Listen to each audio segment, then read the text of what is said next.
Ici, voici le 6e bulletin d'information de la BBC. Veuillez tout d'abord écouter quelques messages personnels. Pour la petite histoire, lorsque j'avais fondé l'association culturelle pour la jeunesse toulonnaise, j'avais déclaré que j'avais surtout deux priorités, c'était de faire venir Pierre Hillard ainsi qu'Alain Soral.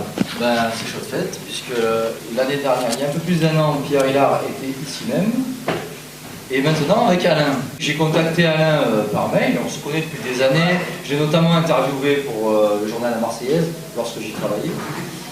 Et donc je lui ai dit, tu as carte blanche, tu viens à Toulon, tu fais la conférence de ton choix, sur la thématique de ton choix. Et Alain m'a dit sans problème, je choisis demain une 3e guerre mondiale. Et sans se concerter, cela tombe très bien, c'est l'occasion pour moi de faire une petite autopromotion, puisque est sorti il y a seulement 4 jours, ce petit livre de synthèse, cette brochure d'une 50e de pages, qui reprend tout le mouvement révolutionnaire mondial depuis la Révolution anglaise jusqu'à l'avènement de la 3e guerre mondiale. Je vous laisse, je vous souhaite une très bonne conférence en compagnie d'Alain et je lui laisse le micro.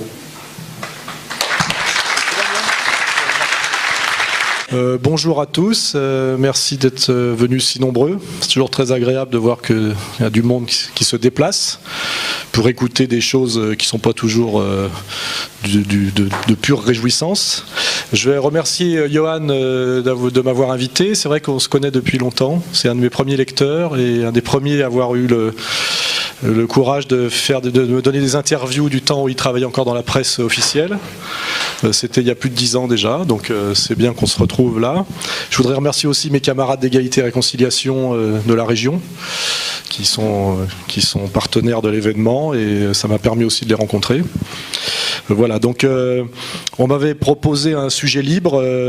Alors, pour varier les sujets, j'ai proposé demain la 3e guerre mondiale. J'ai préparé un petit peu ça. Il faut que je mette des lunettes, malheureusement, maintenant, pour pouvoir me relire. Alors pourquoi ce sujet déjà? Parce que demain la 3e guerre mondiale, c'est assez commercial comme sujet, hein. Ça fait peur, tout ça. Donc je me suis dit que c'était un bon sujet, plutôt qu'une conférence sur la création monétaire qui serait beaucoup plus fastidieuse. Hein. Mais aussi parce que quand même on est dans une période où on peut le dire, parce que on peut pas dire ça tout le temps, on est quand même dans une période d'avant-guerre. C'est vrai qu'il y a quand même des tas de signes qui fait que ça, on peut dire quand même que ça ressemble un peu à la fin des années 30. Et donc d'expliquer pourquoi va nous permettre en fait de passer en revue, je dirais, les contradictions du système et surtout de pouvoir amener un questionnement assez général qui fait qu'après une élocution assez courte, parce que j'aime pas parler trop longtemps, je pense que c'est assez chiant d'écouter un conférencier pendant 2 heures, ça permettra plutôt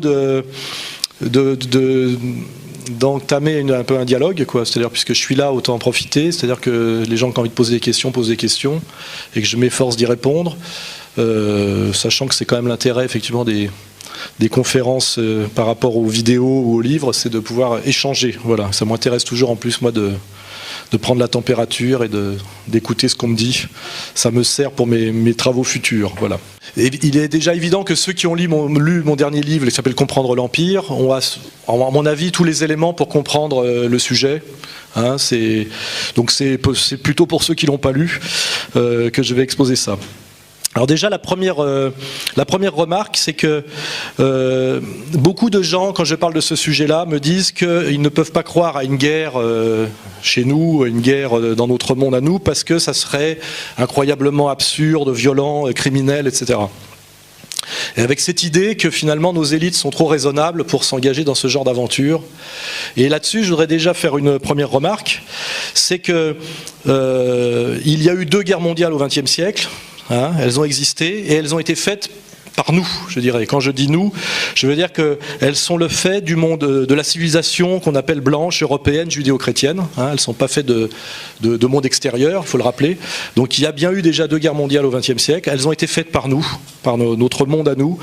Et qui plus est, entre gens du même monde. C'est-à-dire que ce soit la première, qui était majoritairement une guerre de Français contre Allemands, ou la deuxième qui était une guerre de franco-anglais-russe contre Allemands, c'est une guerre qui s'est faite entre Européens, entre Blancs, entre chrétiens, il ne faut pas oublier, et qui ont été incroyablement meurtrières et absurdes, puisqu'elles ont conduit finalement pour la première à la fin de l'hégémonie de l'Europe sur le monde, hein, par la destruction symétrique de l'Allemagne et de la France, qui était quand même incroyablement absurde, et la deuxième également comment dirais-je, à augmenter l'affaiblissement du monde européen classique pour achever la prédominance des USA, même si les USA sont une extension de l'Europe, et surtout a conduit à donner la moitié de l'Europe à l'Union soviétique. Hein, voilà. Et tout ça s'est fait quand même chez nous et par nous d'une certaine manière. Quand je veux dire nous, je veux dire nos élites, comme je le dis, qu'on peut qualifier de blanches européennes, judéo-chrétiennes. Voilà. Penser qu'une troisième guerre mondiale ne pourra pas avoir lieu car nous sommes dans un monde rationaliste, raisonnable, etc., est un argument qui malheureusement est battu en brèche par les faits. Hein. Car je rappelle effectivement que ces guerres les plus monstrueuses de toute l'histoire de l'humanité n'ont pas été faites entre Chinois européens, Arabes et Européens ou Indiens et Européens, c'est-à-dire monde contre monde, mais à l'intérieur de notre monde à nous. Voilà, hein, c'est donc c'est pas encourageant de ce point de vue-là. Hein. Nous sommes capables d'une violence destructrice et autodestructrice sans équivalent dans l'histoire de l'humanité. Voilà, hein, il faut le dire. Voilà. Voyons maintenant pour celle qui vient. Hein. Voilà. La prochaine guerre mondiale n'aura pas lieu non plus, je le crois, entre notre monde et la Chine, ou entre notre monde et le monde musulman, même si certains essaieront de nous faire croire que c'est le cas. Cette troisième guerre mondiale risque d'être encore, finalement, comme la guerre froide, un face-à-face d'une certaine manière sur le plan militaire entre les Russes et les Américains, en réalité, quand on regarde la situation telle qu'elle est en ce moment, puisque elle nous sera présentée comme une guerre défensive du monde qu'on appelle occidental contre, soi-disant, le danger, la violence ou l'agressivité d'un soi-disant monde musulman ou arabo-musulman, puisqu'elle commencera probablement, si elle doit commencer, hein, on n'est pas autour de la Caspienne, pour le détroit d'Ormuz. On est déjà en train de nous dire que c'est à cause des Iraniens que nous allons être obligés de la faire. Enfin, déjà, le théâtre est déjà en place. Mais en réalité, on voit bien que derrière, si ça peut devenir une guerre mondiale, c'est parce que on le voit déjà très précisément pour l'affaire syrienne, quand les Américains finalement, aidés par les Anglaises qui est traditionnelle et les Françaises qui est un scandale qui s'explique notamment par la trahison de Sarkozy, car normalement tant que nous étions encore dans une logique gaulienne, la France ne se permettait pas ce genre d'intervention néocoloniale évidente. Si le conflit s'aggrave, comme on le voit pour la Syrie, immédiatement vous avez en fait les Américains qui décident de déstabiliser, de mettre à bas un régime pour le remplacer. On s'en rend compte quand on regarde les récentes révolutions de Jasmin, finalement par des cadres du FMI, des technogestionnaires, de quelque chose dont on va parler après, qui est finalement le système bancaire mondialisé. Hein. Et on voit très bien que ce sont finalement les Américains tels qu'on le définit. Quand on dit les Américains, ça servira pour tout à l'heure, si jamais à un moment donné je dis les Juifs, c'est qu'on parle des élites au pouvoir aux États-Unis, pas du peuple américain. Quand on dit les Allemands, on parle bien d'un certain pouvoir allemand, notamment à un moment donné le régime national-socialiste. Quand on dit les Russes, à un moment donné, on voulait dire les gens qui marchaient derrière Joseph Staline. Voilà, puis c'est comme ça que voilà, on n'engage jamais les peuples quand on dit les Américains, les Allemands, les Russes, les Juifs. On ne prétend jamais que c'est le peuple lui-même, ni que tous les gens y adhèrent. Hein. Donc ces espèces de précautions oratoires qu'on est obligé de prendre, notamment quand on parle des Juifs, on se fatigue jamais à le dire pour les Allemands, pour les Russes, pour les Américains, on devrait le dire pour tout le monde. Parce que chaque fois que je dis les Américains se comportent comme ça en ce moment, je peux toujours avoir un Américain qui lève la main et dit moi j'y suis pour rien, j'ai rien fait, etc. En général il dit rien parce qu'il a compris. Mais par contre dès qu'on dit les Juifs, il y a toujours un Juif pour dire mais monsieur vous mettez tous les Juifs dans le même panier, machin. Non, alors je vais déjà commencer pour tout de suite. Je ne mets jamais tous les Juifs dans le même panier. Si je dis les Juifs, je veux dire les instances représentatives et et qui prétendent parler au nom d'eux, et qui sont, on le sait, une minorité, etc., etc. Donc je prends ces précautions oratoires d'avance pour ne pas vexer certains, et puis surtout pas faire d'amalgame dangereux, évidemment, parce c'est des sujets sur lesquels il faut être précautionneux, donc c'est une évidence. Hein. Voilà. Donc ce qui est valable pour les Allemands, les Américains, les Français, les Russes, c'est valable aussi pour les Juifs. Ce n'est jamais ni le peuple, ni la totalité d'une communauté, mais les gens qui parlent en leur nom, en général sans leur avoir demandé leur avis, et souvent contre leurs intérêts, contre l'intérêt de leur communauté. C'est souvent ce qu'on remarque. Il suffit de voir ce que fait Sarkozy en ce moment en France. Il le fait au nom du peuple français, mais c'est rarement dans l'intérêt du peuple français, que ce soit en politique intérieure, en politique économique ou même en politique extérieure. Voilà. Hein, ça permet tout ça, de préciser tout ça au fur et à mesure, ce qui n'est pas inutile. Donc on voit bien que finalement cette guerre que des gens veulent absolument faire, parce qu'on voit qu'il y a des gens qui ont envie qu'elle se fasse, c'est-à-dire d'aller déstabiliser la Syrie, comme après avoir déstabilisé la Libye, et finalement à un moment donné on voit que ce sont les Américains qui sont derrière, avec les Anglais et les Français en ce moment, ce qui est une réalité. Hein.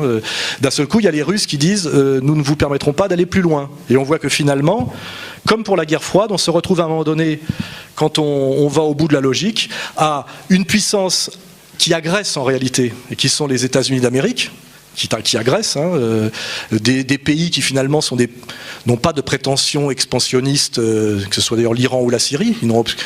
Les Syriens et les Iraniens ne nous ont jamais rien fait, que je sache, hein, et ils n'ont pas de projet hégémonique d'expansion territoriale, etc., ce qui ne nous empêche pas de les désigner comme les méchants. Et derrière, si ça bloque un peu en ce moment, parce que c'est vrai que la pacification de la Syrie n'arrive pas à s'achever comme s'est achevé tristement la pacification de la Libye, c'est parce que les Russes, qui n'ont pas dit non pour Kadhafi, ce qui est d'ailleurs une question, je n'ai pas la réponse pourquoi les Russes ont laissé faire pour la Libye, ils disent non pour la Syrie. Et de même d'ailleurs, les Israéliens aimeraient bien qu'on attaque l'Iran parce que l'Iran veut se doter de la bombe comme eux, ou peut-être pas d'ailleurs, mais même s'ils la voulaient, pourquoi ne l'auraient-ils pas, puisque les Israéliens l'ont, les Américains l'ont. Ce qui est marrant d'ailleurs, c'est ceux qui estiment que c'est un péché qui mérite la mise à mort d'avoir la bombe atomique, sont effectivement le Conseil de sécurité des Nations Unies, qui sont tous les possesseurs de la bombe. C'est assez simple à vérifier. France, Chine, Angleterre, Russie. Voilà. C'est-à-dire qu'en fait, on a un club des gens qui ont la bombe atomique et qui décrètent de mort quiconque voudrait rejoindre le club. C'est un peu ça, quoi. C'est un club, visiblement, où on ne peut pas rentrer comme ça. Voilà. Et donc, à cause de ce climat actuel, hein, on voit bien que la tension est en Iran et en Syrie beaucoup. Hein. D'ailleurs, je pense qu'il faut que la Syrie tombe d'abord pour qu'on puisse attaquer l'Iran, puisque ça fait partie du calendrier. Si ça se fait, nous aurons très vite des Américains face à des Iraniens et des Syriens, avec les Russes derrière qui ne laisseront pas faire, et on arrive assez vite à une confrontation pratiquement directe entre Américains et Russes, qui ressemble finalement beaucoup à ce dont on croyait être sorti, qui était la guerre froide. Hein. En fait, on y retourne assez vite. Ce qui est d'ailleurs marrant, c'est que dans l'Ancien Testament, pas dans l'Ancien Testament, excusez-moi, dans les textes qui traitent de Gog et Magog, notamment dans l'islam, selon des analystes musulmans, Magog désignerait la Russie, et Gog, la coalition américano-sioniste, selon le cheikh Imran Hossein. Donc, ce qui est marrant, c'est que dans les textes prophétiques sur la fin des temps, on a bien une espèce de confrontation de deux empires très puissants, Gog et Magog, qui correspondraient aux États-Unis et à la Russie. Voilà. Donc c'est toujours intéressant de voir que des écrits religieux procédant par d'autres vecteurs que la rationalité arrivent parfois à des conclusions, font des annonces qui convergent avec des analyses, elles, totalement, on va dire, matérialistes. C'est des phénomènes qu'il faut simplement noter. Voilà. Hein, et ce qui est intéressant, c'est que si ces tensions autour du détroit d'Ormuz, de la Caspienne se renforcent, nous aurons là une guerre qui ne se fera pas au nom de l'idéologie, c'est-à-dire communisme contre le monde libéral, puisqu'en fait il n'y a plus de communisme ni en Russie, il n'y en a pas non plus en Syrie ni en Iran, mais qui se fera pour des raisons beaucoup moins compréhensibles et avouables, parce que on pouvait expliquer avant qu'on luttait contre le danger communiste pour le monde libre, etc. Mais là, on a des pays finalement qui, je le dis, en plus d'être civilisations de blancs chrétiens, sont finalement tous libéraux ou enfin, personne n'est antilibéral dans ce monde-là. Donc on essaie de comprendre pourquoi doit-il y avoir absolument la guerre, et une guerre d'une gravité incroyable, alors qu'on n'arrive pas, l'histoire de la bombe atomique possible de l'Iran ne paraît pas une raison suffisante pour mettre le monde à feu et à sang. Il n'y a pas de... L'expansionnisme chiite ne me paraît pas être une menace suffisante pour que les Américains déclenchent une guerre à distance. On n'arrive pas vraiment à comprendre le pourquoi d'une telle prise de risque actuelle, compte tenu de la réalité du monde. Hein. Voilà. Et pourtant, je le fais remarquer, cette troisième guerre mondiale, si elle avait lieu, serait beaucoup plus mondiale et beaucoup plus, comment dirais-je, violente encore que les deux précédentes. La deuxième a été beaucoup plus mondiale et sanguinaire que la première. Et la troisième serait encore plus mondiale et sanguinaire que la troisième. C'est facile à réfléchir en termes d'alliance et de théorie des dominos. La première guerre mondiale est une guerre pratiquement européenne en réalité qui fait 20 millions de morts. La deuxième élargit un peu plus avec le Japon, l'histoire le Pacifique. On monte à 50 millions de morts, avec quand même deux petites bombes atomiques de faible puissance par rapport à ce qu'on peut faire aujourd'hui. La troisième, si on réfléchit bien, embraserait tout le monde arabe, engagerait les États-Unis et ses alliés, donc la France et l'Angleterre, au minimum.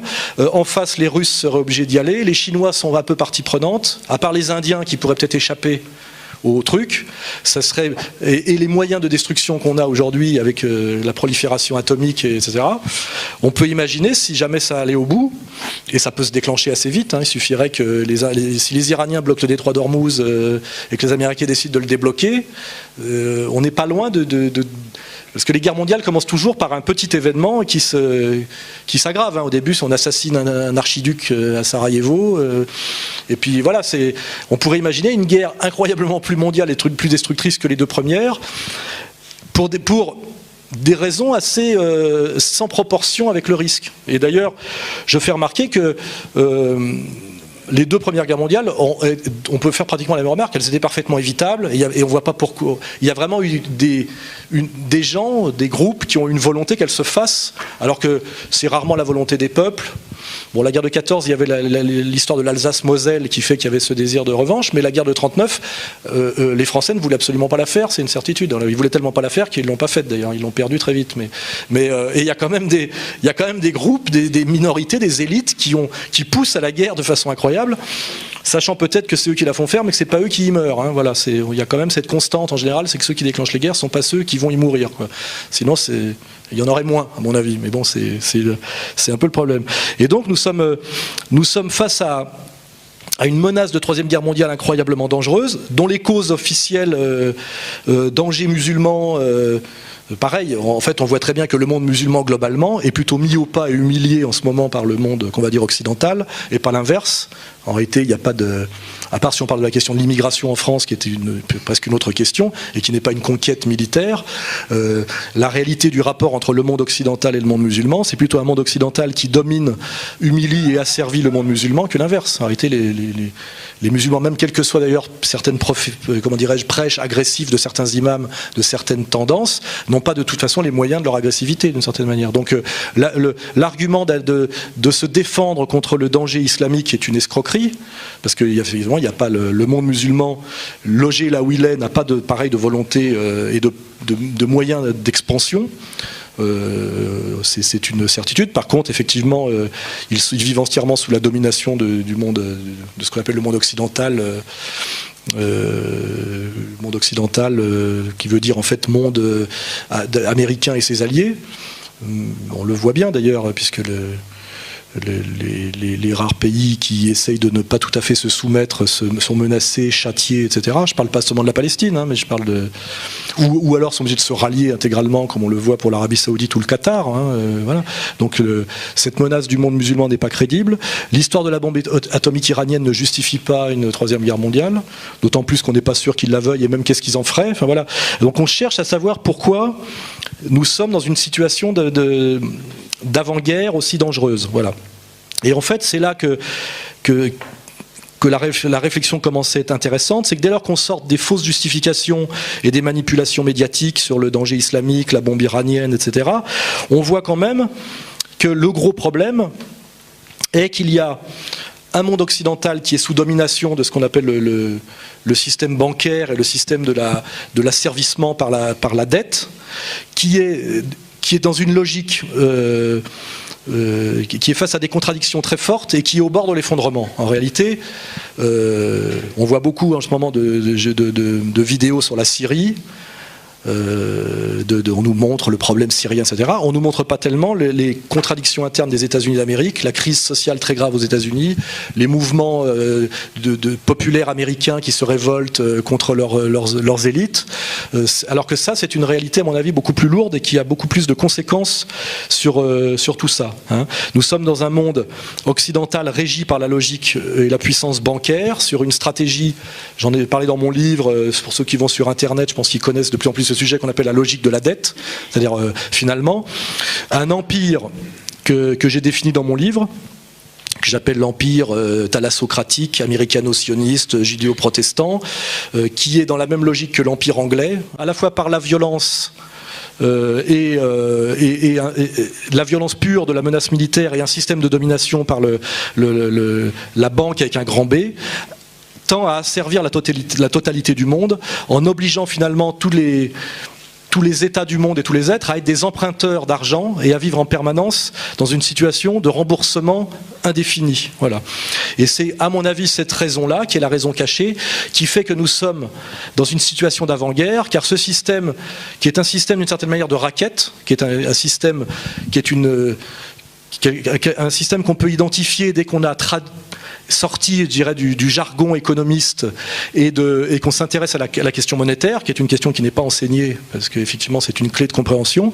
Nous sommes dans une situation qui est au bord de l'effondrement, au niveau de l'empire, de cet empire, et qui a besoin d'une certaine manière, soit pour cacher sa responsabilité, soit pour rebondir sur un chaos, d'aller vers la guerre. Hein. Et c'est ça, je dirais, la clé de compréhension, c'est que nous sommes dans une période d'avant-guerre, parce que notre monde, le monde occidental, dont nous sommes aussi les victimes, hein, mais qui nous domine, qui est un monde, disons, qui a deux pôles, la puissance technico-militaire américaine, qu'on appelle aussi le complexe militaro-industriel, et le système financier mondialiste qui est pensé et qui est incarné par Wall Street, a généré de telles contradictions et de telles violences qu'aujourd'hui, ils sont dans une logique de fuite en avant. Hein. C'est une logique de fuite en avant, c'est-à-dire de plus en plus violent, de plus en plus prédateurs, pour cacher en fait que leur système est au bord de l'effondrement et que c'est globalement une escroquerie. Voilà.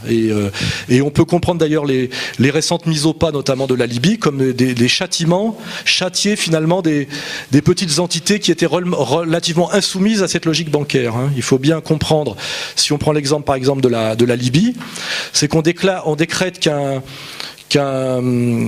leader régional tue son propre peuple, ce qui est en général des mensonges. Hein. On arme des petits chefs locaux en leur donnant de l'argent et des armes pour effectivement qu'ils créent un peu d'insurrection. Le régime évidemment est obligé de se défendre, c'est ce qui se passe en Syrie, hein, on le voit, donc de se défendre. On prétend, il y a une espèce de système comme ça que ce chef produirait qu'on appelle des crimes contre l'humanité, qui est une espèce de phrase crime contre l'humanité, espèce de truc pavlovien, les gens se disent c'est terrible, on ne sait pas trop ce que ça veut dire, et qu'au nom de ces crimes contre l'humanité, on va lui geler ses avoirs bancaires. Je peux vous avez remarqué le lien. C'est-à-dire en général, ça veut dire qu'on va, comme on est dans un système bancaire mondialisé et entièrement virtuel, parce que c'est pas tout d'être riche, c'est que votre argent est dans la banque et c'est virtuel. Et ben au nom de ce crime contre l'humanité, on vous gèle vos avoirs bancaires. C'est-à-dire en réalité, on vous vole votre argent. Et on le transfère au gouvernement provisoire du régime qui sont vos propres copains, c'est-à-dire qu'en réalité, on vous déstabilise votre pays parce que vous n'êtes pas tout à fait soumis à la dictature bancaire mondiale. On vous déstabilise votre pays, on vous oblige effectivement à vous défendre. Comme vous défendez, on prétend que vous tuez des gens. Comme vous tuez des gens, on dit que vous avez commis un crime contre l'humanité, référence Nuremberg. Comme vous avez commis un crime contre l'humanité, on vous gèle vos avoirs bancaires et on les transfère au gouvernement légitime, qui sont 3 Pékins en général logés à Londres, qui sont des comparses, et on vous pique tout votre pognon. C'est exactement ce qui s'est passé pour la Libye de Kadhafi. Pourquoi ? Parce que la Libye de Kadhafi, n'étant pas totalement soumise au système bancaire mondial, avait ce qu'on appelle des fonds propres, avait de l'argent, et que le système bancaire mondial a besoin d'aller voler l'argent là où il est encore, parce que eux sont en faillite totale à cause des produits financiers totalement délirants qu'ils ont produits, on le sait avec la crise des subprimes, etc. Donc en fait on est dans un système de piraterie qui ressemble beaucoup à l'époque où la France, prétextant que l'Algérie gênait le commerce en Méditerranée et que le bey d'Alger avait giflé notre représentant, on va pacifier l'Algérie par la force, avec toujours une bonne raison humanitaire ou morale, parce qu'en fait on cherche des espaces de prédation. Voilà, on est en fait dans cette même logique-là. Hein. Et là on voit Kadhafi avait de l'argent, il avait beaucoup de fonds souverains, il essayait de créer un dinar or, c'est-à-dire une monnaie alternative à la fausse monnaie dollar. On pourra y revenir. Depuis 1971, le dollar n'ayant plus aucun lien avec aucun référent monétaire réel, c'est-à-dire ce qu'on appelle la fin de la convertibilité or du dollar, est purement une fausse monnaie papier et même virtuelle, qui s'est totalement déconnectée du réel et qui permet d'acheter le monde avec de la fausse monnaie. Ce qui a forcément des conséquences terribles, puisque quand vous multipliez la fausse monnaie papier, son référent en richesse réelle se réduit d'autant, et qu'à la fin, cette monnaie ne vaut virtuellement rien. C'est-à-dire que c'est une monnaie qui inonde le monde et qui ne vaut plus rien. Voilà. Et en fait, quelle est la vraie valeur du dollar ? C'est le pouvoir de persuasion que cette monnaie reste une monnaie de référence. Et ce pouvoir de persuasion, c'est quoi ? C'est la puissance militaire américaine, il faut le comprendre. C'est la crédibilité du dollar aujourd'hui, c'est que vous avez intérêt à croire que ça vaut quelque chose, parce que sinon vous subissez le même sort que Kadhafi. Voilà, c'est à peu près la réalité du monde. Voilà. Ce qui vous fait déjà comprendre qui sont les agresseurs, et qui sont les agressés, qui sont les gentils, qui sont les méchants, ce qui demande déjà un gros décryptage de la réalité. Donc pour finir sur l'exemple Kadhafi, parce que c'est un très bon exemple, c'est un laboratoire très proche de nous de ce qui s'est passé récemment. Il était en train de créer une monnaie alternative au dollar pour les échanges, pour la vente de pétrole, qui s'appelait le dinar or et qui était référencé sur l'or. Il était en train d'en faire la monnaie africaine. Donc il avait un projet, je dirais, d'indépendance pour l'Afrique, qui était la plus grosse réserve de matières premières à haute valeur ajoutée du monde actuel, puisque c'est là où on n'a pas encore exploité. Hein. C'est pour ça que les gisements de demain sont en Afrique, ce qui explique qu'il y ait des guerres incroyables en ce moment au Soudan, en Afrique centrale, etc. Hein. Donc il était en train de se servir finalement de sa puissance, de la puissance de son pétrole, non pas pour faire comme les Qataris ou les Saoudiens, s'acheter des Rolls en or, comme je le dis, et baiser des putes à Marbella, mais réellement pour faire quelque chose pour le continent africain. Il avait une vision panafricaine. Pour le remercier de cette bonne vision, le système de prédation militaro-bancaire américain est allé l'assassiner, ramener son pays, on va dire, pas à l'âge de pierre, mais pratiquement. C'était le pays le plus développé, le plus haut niveau de vie d'Afrique, hein, il faut le savoir, et lui a volé tout son argent. Hein, voilà. C'est-à-dire qu'on est quand même dans une période qui ressemble un peu finalement à tout ce qui a déjà existé dans l'histoire du monde, c'est-à-dire une puissance qui a les moyens par la force militaire, qui va écraser quelqu'un qui est moins fort que lui, et le voler entièrement, le tuer, voler, enfin la règle traditionnelle finalement de la victoire qui après c'est le vol, le pillage, l'assassinat. On est exactement là-dedans, avec évidemment Bernard-Henri Lévy qui vous explique que c'était tout le contraire. Ça c'est le gros problème, voilà, et qui est cette chose insupportable de notre période actuelle, c'est cette incroyable puissance de mensonge des médias dominants pour vous essayer de vous faire croire à peu près le contraire de la réalité. C'est même pas un tout petit peu à côté de la réalité, c'est maintenant systématiquement à 180 degrés. Sur la Syrie, vous verrez que, je le dis depuis un moment, c'est en train d'ailleurs c'est en train de se savoir de plus en plus. Hein. On sait que le journaliste a été tué par les rebelles et pas malgré les mensonges. On se rend compte finalement que c'est pas des civils désarmés sur lesquels tire l'armée syrienne par cruauté, mais on admet maintenant que c'est des groupes armés. À un moment donné, on disait que c'était des déserteurs de l'armée régulière, et maintenant on admet de plus en plus qu'ils viennent de l'extérieur et qui sont armés et financés par finalement l'Angleterre, la France, les États-Unis. Enfin, on a ce même genre de vérité qui finit par se savoir un peu. Mais pourquoi ? Parce que l'affaire syrienne est en train de foirer, à cause justement du blocage russe. Hein. Parce que sinon, si ça va vite, Kadhafi, on s'en fout de savoir la vérité, il est mort et le régime est tombé. On sait maintenant par contre que les Américains vont envoyer 12 000 soldats en Libye, parce que si jamais, comme je l'avais dit, si jamais il n'y avait eu que les rebelles face à Kadhafi, il aurait gagné. Et de toute façon, dès que la puissance occidentale s'en ira, le pouvoir que nous avons mis en place là-bas tombera, car il n'a aucune légitimité. Donc finalement, comme pour l'Irak, on fout des pays en l'air, on les détruit entièrement, on fait reculer leur espérance de vie de 20 ans, on constate ça d'un seul coup, on voit des régressions incroyables même sur les critères occidentaux, les critères d'égalité homme-femme, d'accès à l'université, on fait plonger selon tous ces critères-là ces pays-là. Ça c'est des signes, et à chaque fois on a le commentaire effectivement pour masquer tout ça. Il se trouve qu'en Syrie, comme ça dure plus longtemps que prévu, on commence à se rendre compte que c'est pas tout à fait ça, mais ça change pas grand-chose sur ce problème global. Pareil, la Syrie, un pays qui n'est pas tout à fait soumis au nouvel ordre mondial, qui est un ordre, il faut le savoir, bancaire et militaire, qui est d'ailleurs une des dernières scories de la guerre froide, hein, c'est un régime soutenu par les soviétiques, régime à la fois national et socialiste, enfin quelque chose qui n'est pas aligné sur le néolibéralisme mondialisé. On décide pareil, des pays en général qui n'ont pas trop de dettes, hein, par exemple, pour l'Iran, c'est très caractéristique. L'Iran est un des 7 pays du monde qui a les plus grosses réserves d'argent et de fonds souverains. C'est-à-dire que c'est des pays qu'on veut déstabiliser pour insoumission. Mais à chaque fois, on se rend compte que la plus grosse insoumission, c'est l'insoumission à la logique bancaire mondiale. C'est ça qu'il faut. Ça va même au-delà du pétrole, hein, parce que le pétrole, on peut l'acheter, ça se négocie, etc. Ce qui est insupportable, c'est quelqu'un qui ne veut pas rentrer dans le système bancaire mondial de la dette, hein, c'est-à-dire qui veut finalement. Cette logique justement qui est une logique de guerre, c'est que tout le monde doit se soumettre à la logique bancaire de la dette. C'est-à-dire que finalement un pays bien géré pour le nouvel ordre mondial, c'est un pays endetté. Un pays qui n'a pas de dette est un pays en danger de mort, il faut le savoir. Parce que la domination se fait par la dette, hein. Voilà. Et ça, c'est assez drôle. C'est-à-dire qu'on se rend compte que finalement, c'est un peu le système de l'Union européenne. Plus vous êtes endetté, plus vous êtes soumis à la loi bancaire, on voit très bien pour l'Europe.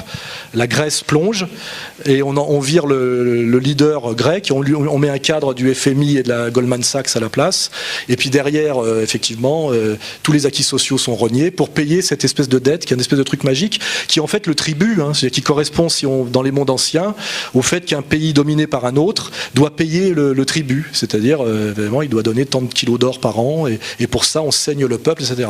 Et cette saignée nous vient effectivement pas de nulle part, hein, du monde, enfin de l'Amérique et de cette puissance américaine, de cette logique américaine, et je le répète, et le couplage de quelque chose qui est né avec ce qu'on appelle l'Empire anglais, qui est, pour le dire très simplement, l'alliance de la violence anglo-saxonne et de leur capacité militaire à être très efficaces sur le plan guerrier, et d'une certaine logique bancaire qui nous vient d'une autre communauté plus difficilement nommable. Cette jonction s'est faite en Angleterre, avec la couronne d'Angleterre,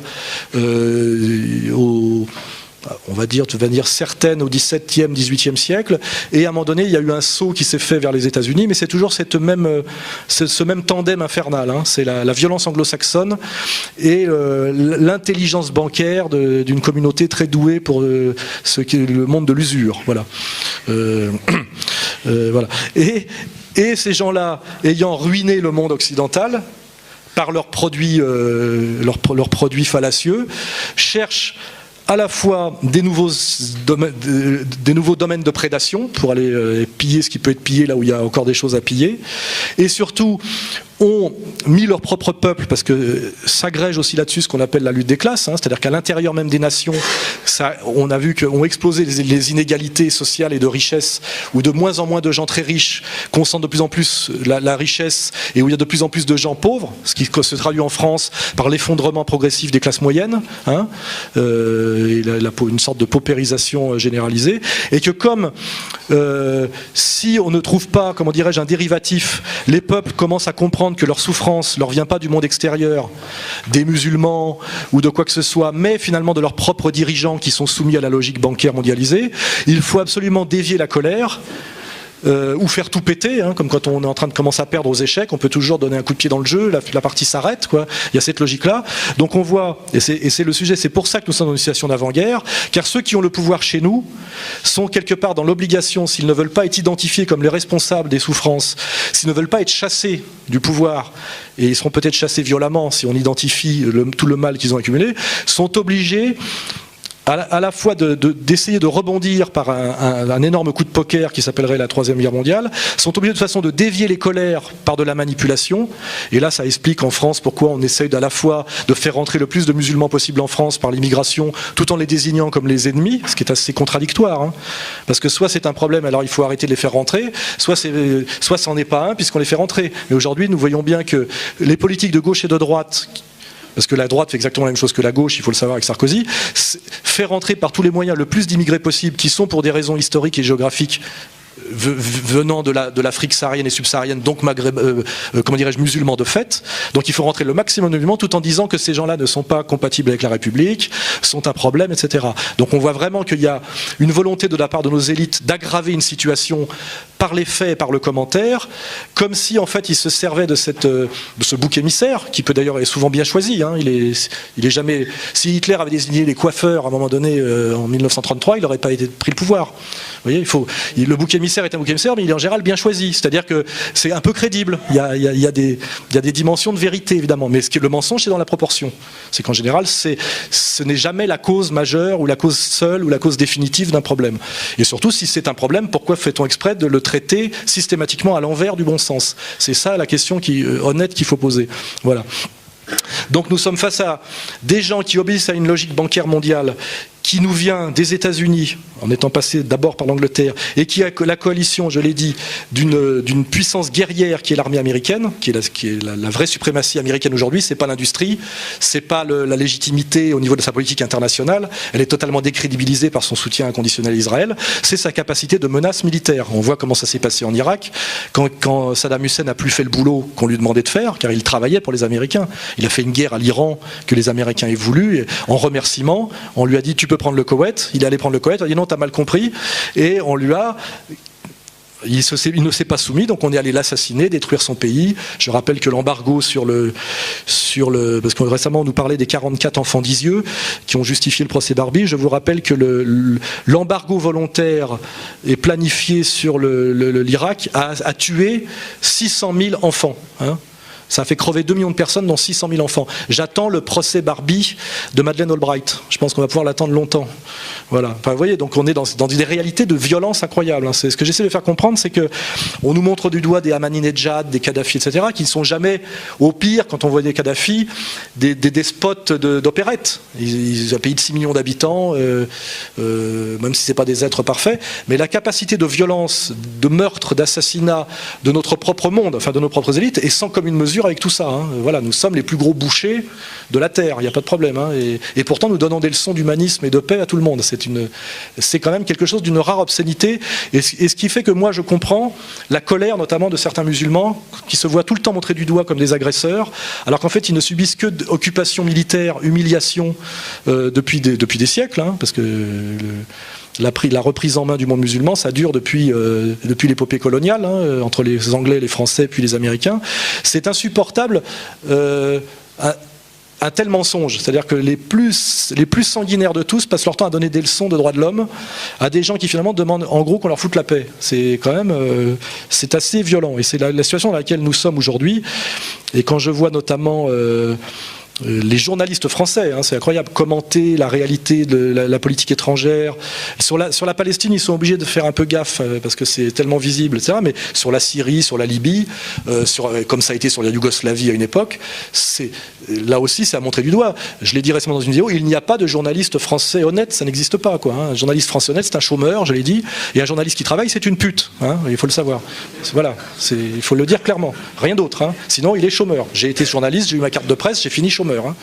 Je me débrouille autrement, mais parce qu'à un moment donné, voilà, vous vous faites virer, quoi, hein, si vous dites essayez de faire passer un peu de vérité. Voilà. Et nous en sommes là aujourd'hui pour cacher quoi? C'est pas la rigolade, c'est que pour amener, non seulement on nous amène tranquillement à la Troisième Guerre mondiale, mais on essaie de nous faire croire que nous sommes dans une position défensive et que nous ne la voulons pas, et qu'elle nous est imposée par l'Iran, Poutine même, qu'on diabolise de plus en plus, alors qu'il est pareil, les Russes ne sont jamais que dans une position défensive. Gorbatchev a eu la naïveté de dire aux Américains on va arrêter l'URSS, on va se réconcilier, on va être copains-copains.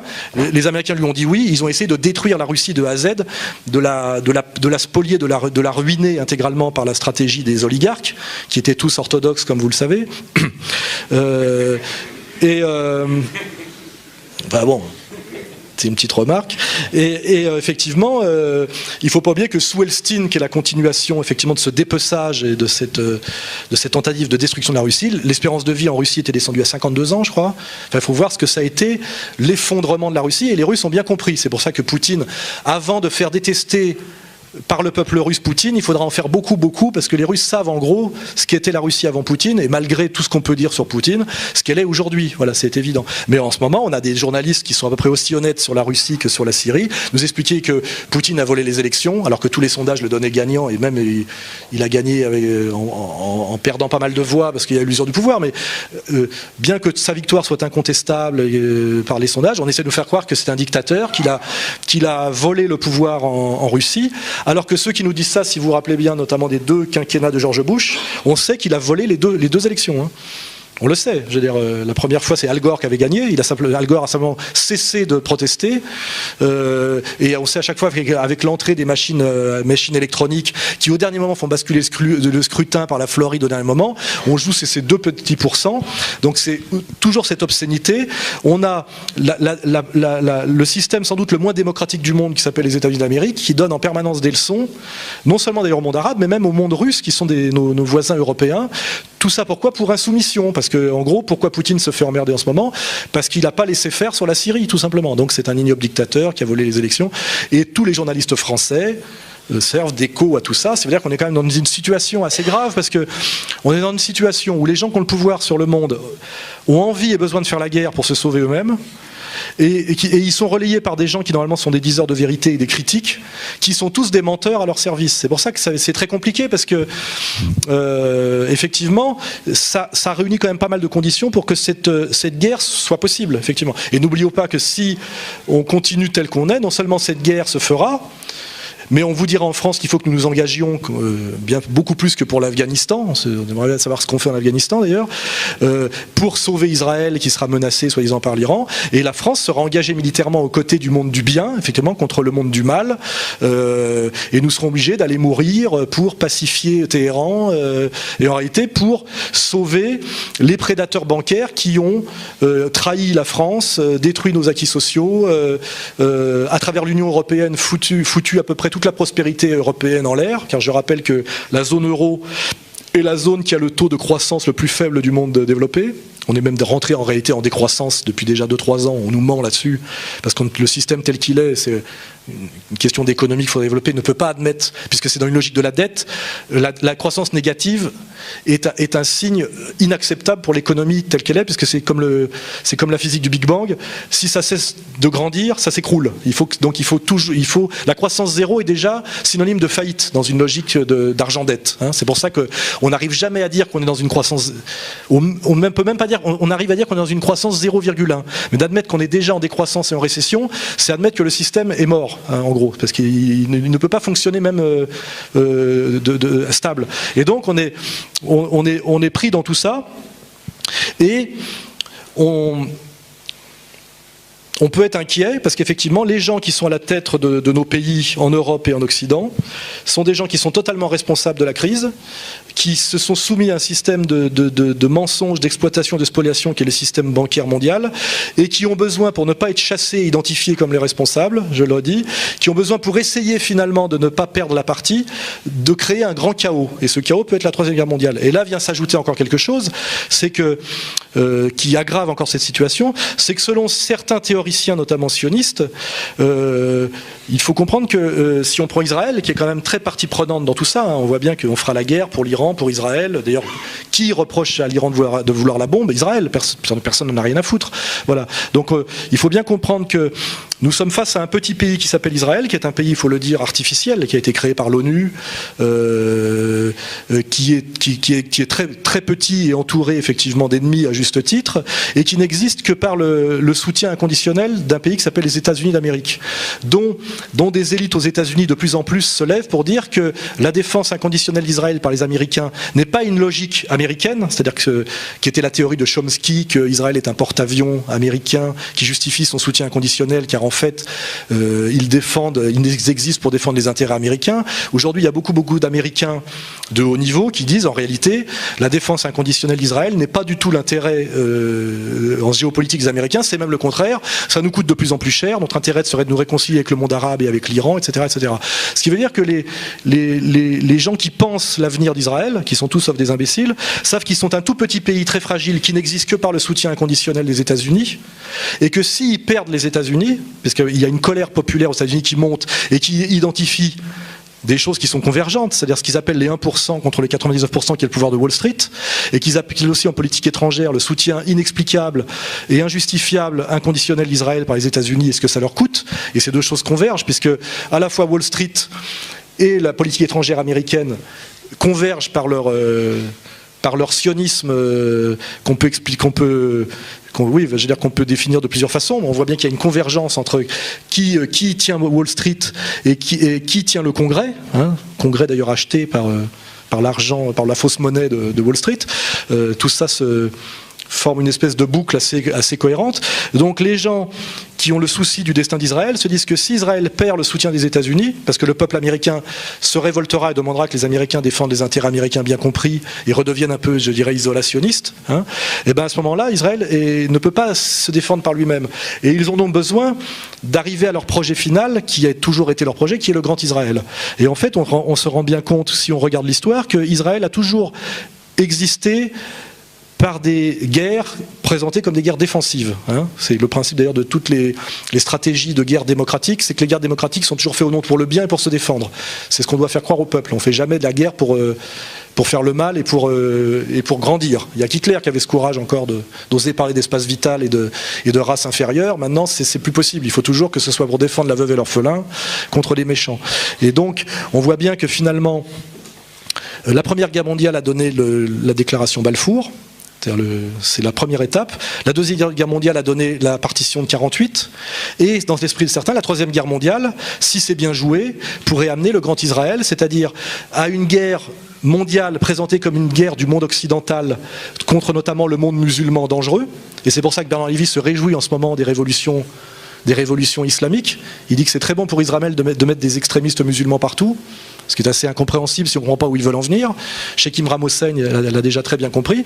C'est qu'effectivement, une fois qu'on prétendra que Israël, qui est, comme chacun le sait, l'avant-garde du monde judéo-chrétien, de la démocratie, etc. Là, je mets tout ça entre guillemets, mais c'est ce que nous vendent les médias, sera entièrement menacé par des hordes de musulmans sanguinaires et faméliques, dont on a bien vu qu'ils ont sodomisé Saddam Hussein en criant Allah Akbar. Tout ça n'est pas fait. C'est pas pour rien que quand les Français, les Américains et les Anglais ont attrapé Saddam Hussein en lui mentant et en le laissant partir avec des drapeaux blancs, ils l'ont tapé avec un drone, ils l'ont fait sortir, et une fois qu'ils l'ont isolé, ils sont allés chercher une bande de 20 connards payés, qui l'ont bien assassiné en criant Allah Akbar, pour que inconsciemment, les Français voient bien qu'un musulman, c'est un type qui assassine, qui égorge quelqu'un en criant Allah Akbar. Donc on a bien tout ce travail subliminal qui est fait, que les musulmans sont des assassins globalement hystériques et incontrôlables, et que demain ils vont encercler Israël.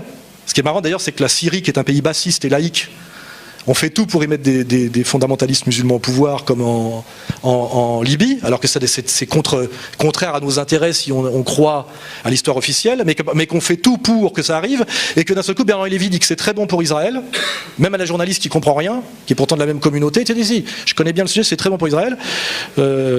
Et Caroline Fourest, d'un seul coup, qui est quand même celle qui pourfend Tariq Ramadan depuis 10 ans et qui est payée pour ça, par les mêmes, vous dit non, il faut soutenir l'islamisation de la Libye, qui était aussi un pays laïque, qui protégeait les droits des femmes, etc. etc. Et on voit que finalement, que notre ami Bernard Lévy et Caroline Fourest se sont battus pour l'instauration de la charia dans des pays qui étaient des pays qui ne posaient aucun problème sur le plan justement de leur adhésion à notre modernité, on va dire. Il suffit de lire le petit livre vert de Kadhafi, etc. Donc on a une situation qui est absurde, sauf si on comprend qu'il y a la volonté pour un pays qui ne fait que des guerres défensives, soi-disant, d'être encerclé et menacé totalement de musulmans dangereux, et qu'il faudra à un moment donné qu'ils se défendent. Et comme à chaque fois qu'il se défend, il agrandit son territoire. Annexion du Golan, etc. Et il détruit surtout ses ennemis efficaces, mise à poil de Nasser, etc., etc. Donc si on additionne toute cette analyse, on a toutes les raisons, sachant les rapports de force réels de notre monde, qui a le pouvoir et qui ne l'a pas, qui a les moyens de déclencher des guerres et qui ne l'a pas. Là je fais référence à des exemples récents. Monsieur Juppé ne voulait pas qu'on fasse la guerre à la Libye, il était ministre des Affaires étrangères. Monsieur Bernard-Henri Lévy nous a dit si, et nous avons fait, l'armée française a fait la guerre. C'est-à-dire que Bernard-Henri Lévy déclare des guerres au nom de la France à des pays qu'il estime hostiles, D'ailleurs, quand on va à Israël, hein, parce que voilà, la réalité est devant nous. Donc, pour toutes ces raisons dites, les Russes qui ne veulent pas, à un moment donné, laisser les Américains aller plus loin, parce qu'il y a aussi la géopolitique mondiale, c'est qui contrôle ce qu'on appelle le verrou eurasiatique de la Caspienne tient le monde, ça il faut aussi lire les géopoliticiens allemands. Donc les Russes ne peuvent pas laisser les Américains aller au-delà d'une certaine limite et reprendre pied dans cet endroit stratégique. Les Chinois n'y ont pas trop intérêt non plus, et ils ne pèsent pas rien du tout. Les Américains, c'est vital pour eux, pour freiner l'expansion économique de la Chine, le redressement de la Russie, de les bloquer. Et comme ils ne peuvent pas les bloquer par la compétitivité économico-industrielle, parce que Wall Street a détruit, et dans une logique de destruction de la production au profit de la spéculation pure, ils n'ont que le militaire pour le faire. C'est-à-dire que les États-Unis ne sont plus du tout ce qu'on appelle un empire de Pax Americana, c'est-à-dire que la paix du commerce, qui sont les vrais empires en période d'apogée, c'est-à-dire que ce soit le monde musulman ou autre, c'est toujours, en fait, ils règnent parce qu'ils garantissent la sécurité du commerce et la stabilité monétaire. Et dès qu'ils n'ont plus les moyens de faire ça, et qu'ils déclinent, ils n'ont plus que l'agressivité. Et l'agressivité dans l'empire est la preuve de son déclin. Et en général, qu'il est près de sa fin. Voilà. C'est pour ça qu'il y a des gens aux États-Unis, je dis, qui sont pour l'atterrissage en douceur, c'est-à-dire que l'Amérique redevienne une puissance régionale et devienne ce qu'est l'Angleterre aujourd'hui. L'Angleterre étant aujourd'hui, l'Angleterre étant hier, étant, je dirais, les États-Unis du 19e siècle.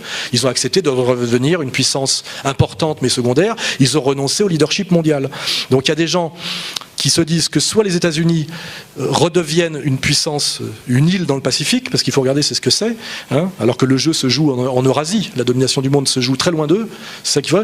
Soit ils y renoncent tranquillement, soit ils veulent à tout prix rester l'empire dominant du monde, et pour ça ils n'ont qu'une solution en réalité, puisqu'ils ont perdu sur le plan économique et qu'ils sont décrédibilisés sur le plan monétaire, car tout le monde sait aujourd'hui que le dollar est une fausse monnaie, et tout le monde essaye de s'en émanciper, puisque même les Iraniens, dont on vient de décréter le boycott, vont vendre leur essence aux Indiens qui en ont besoin, et ils la vendent en or directement. Les Indiens ayant les plus grosses réserves d'or du monde, il faut le savoir, or privé et or public.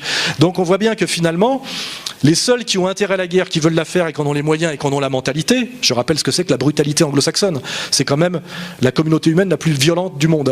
Il n'y a pas plus violent que les anglo-saxons au niveau guerrier, il faut le savoir. Il faut savoir que si les Indiens scalpaient aux États-Unis, c'est parce qu'ils avaient vu faire ça par les soldats anglais. C'est une invention anglaise, il faut le savoir. Hein. Pour ceux qui vous parlent de la cruauté des Indiens, voyez. Voilà, regardez ce que c'est que la société indienne traditionnelle. Vous lisez Pierre Clastre, il n'y a pas moins violent que les Indiens, à part manger 3 bisons par an, etc. Enfin, c'était des sociétés très stables, très peu guerrières. La violence, c'est nous. Quand je dis nous, moi je suis français catholique, donc c'est pas tout à fait nous, mais c'est les anglo-saxons protestants qui sont la horde la plus sanguinaire et violente de l'histoire du monde. Hein. Voilà, parce qu'en plus ils ont la technologie avec eux, voilà. Et on en est là aujourd'hui, c'est que ces gens-là, couplés à la banque qu'on n'a pas le droit de nommer, ont besoin. Oui, c'est vrai que Rothschild, effectivement, est un nom qu'on peut citer sans trop de gêne. Sont propriétaires du journal Libération, par exemple. C'est des petites remarques. Alors que Lagardère, lui, c'est Paris Match. Vous voyez, banque, complexe militaro-industriel, États-Unis, France. Qui possède l'opinion? Qui possède vos cerveaux? La banque. L'armée, enfin le complexe militaire. En France, c'est pareil. Les journaux appartiennent soit à la banque, soit au complexe militaro-industriel. Les États-Unis, oui, Dassault, Lagardère, etc. Oui. Et aux États-Unis, c'est pareil. La banque, le complexe militaro-industriel. Les deux seuls qui ont intérêt à faire la guerre pour cacher leurs responsabilités, continuer leur prédation, obliger les insoumis et les victimes à continuer à accepter leur fausse monnaie. Donc on est dans une logique d'avant-guerre dont il faut bien identifier les responsables, et c'est parce que justement ce ne sont pas les Iraniens qui la veulent. Parce que si c'était les Iraniens qui voulaient la Troisième Guerre mondiale, on y est sûr d'y échapper. Hein.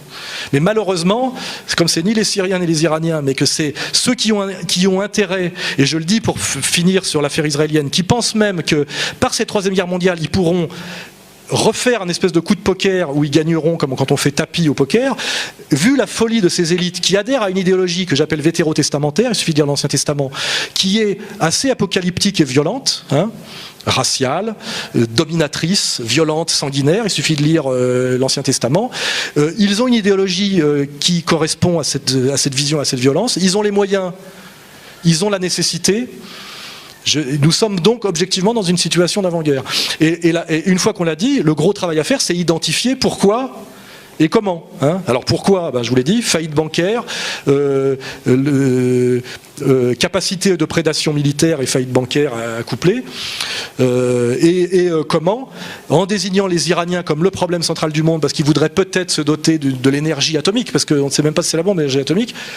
Et ce qui est marrant, c'est que les 3/4 des Français n'ont même plus la distance critique, tellement le matraquage est grand, pour se poser la question de savoir qu'est-ce qu'on en a à foutre que l'Iran ait la bombe atomique. Dans l'histoire de la Perse depuis des siècles, à quel moment ont-ils prétendu s'étendre, à servir, etc. À quel moment ont-ils porté atteinte aux intérêts français? Quel est le projet belliqueux des Syriens ou des Iraniens contre nous? Pot de balle, quoi. Je veux dire, y compris d'ailleurs des Afghans. Hein.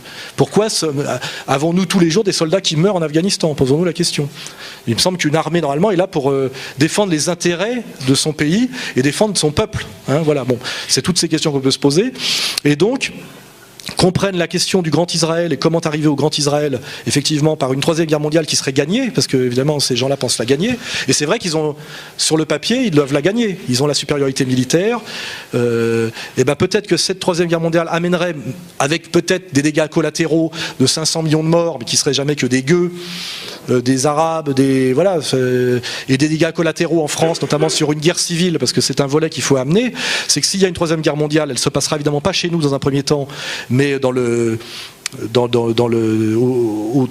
de ce qu'on appelle le verrou eurasiatique, mais ça aura des conséquences terribles en France, notamment parce que comme ce conflit sera présenté comme un conflit ethnico-religieux, nous avons, comme nous le savons en France, de grosses lignes de fractures ethnico-religieuses en France, qu'on fait d'ailleurs bien monter en ce moment sur le problème musulman, etc.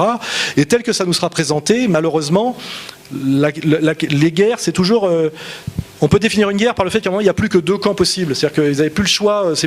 Une guerre, c'est simple. C'est t'es collabo ou résistant. Les pacifistes d'avant-guerre, on les a tous tués. Parce qu'ils voulaient simplement, ils disaient ni Angleterre, ni Allemagne.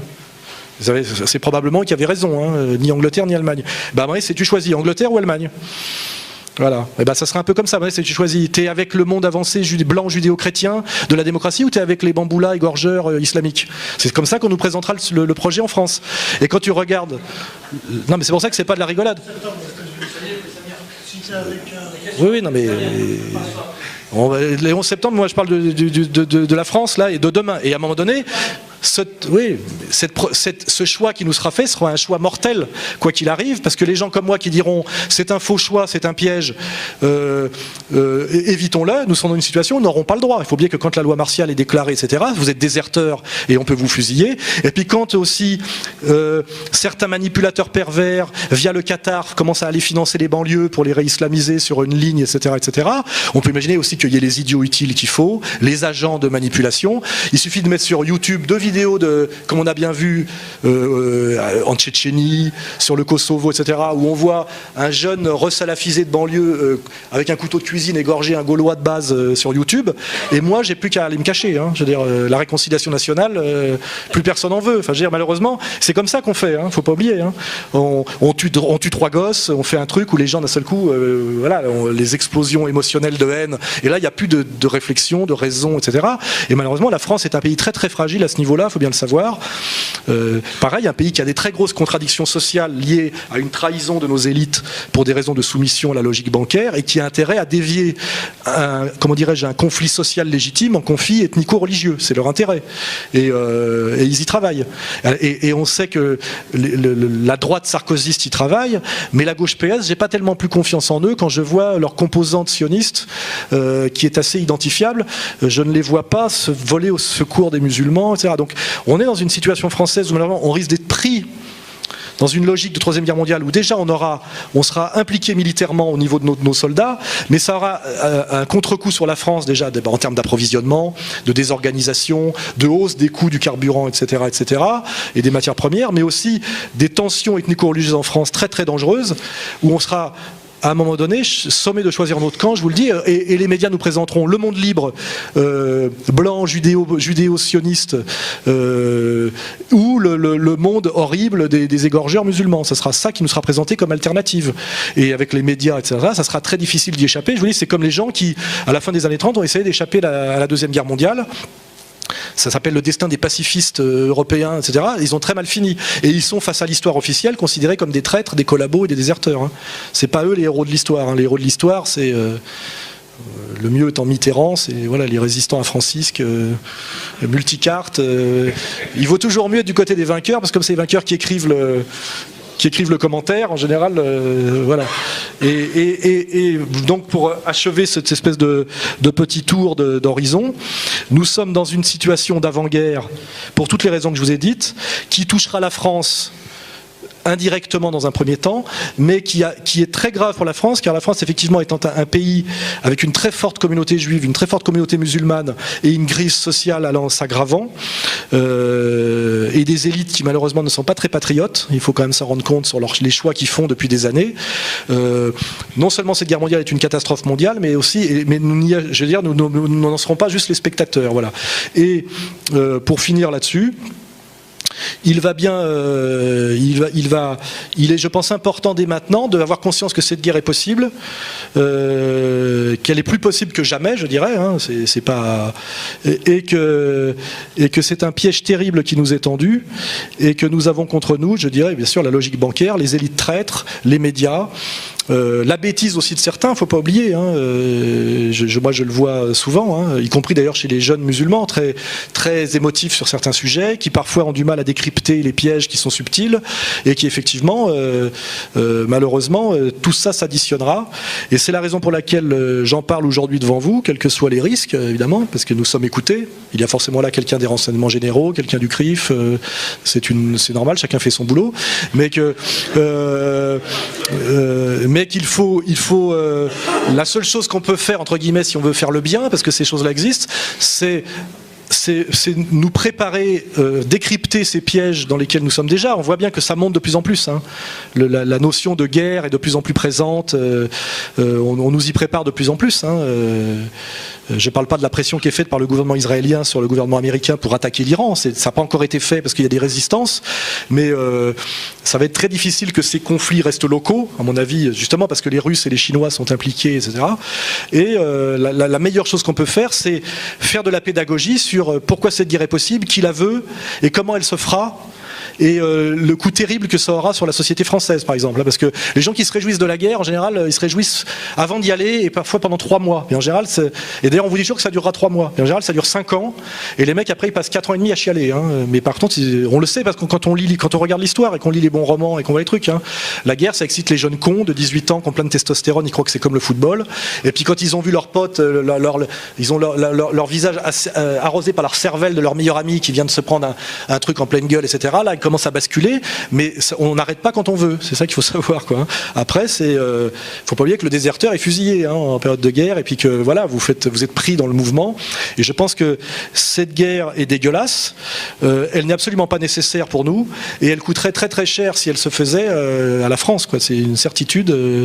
Voilà, donc je lance le sujet parce que je pense qu'il est la seule chose qu'on peut faire, effectivement, c'est identifier le pourquoi, le comment de ce piège qui de plus en plus visible, qui se rapproche, et parce que voilà, il faut bien que je fasse mon travail, voilà, hein. Donc je vous remercie d'avoir écouté cette petite présentation et j'attends vos questions, voilà.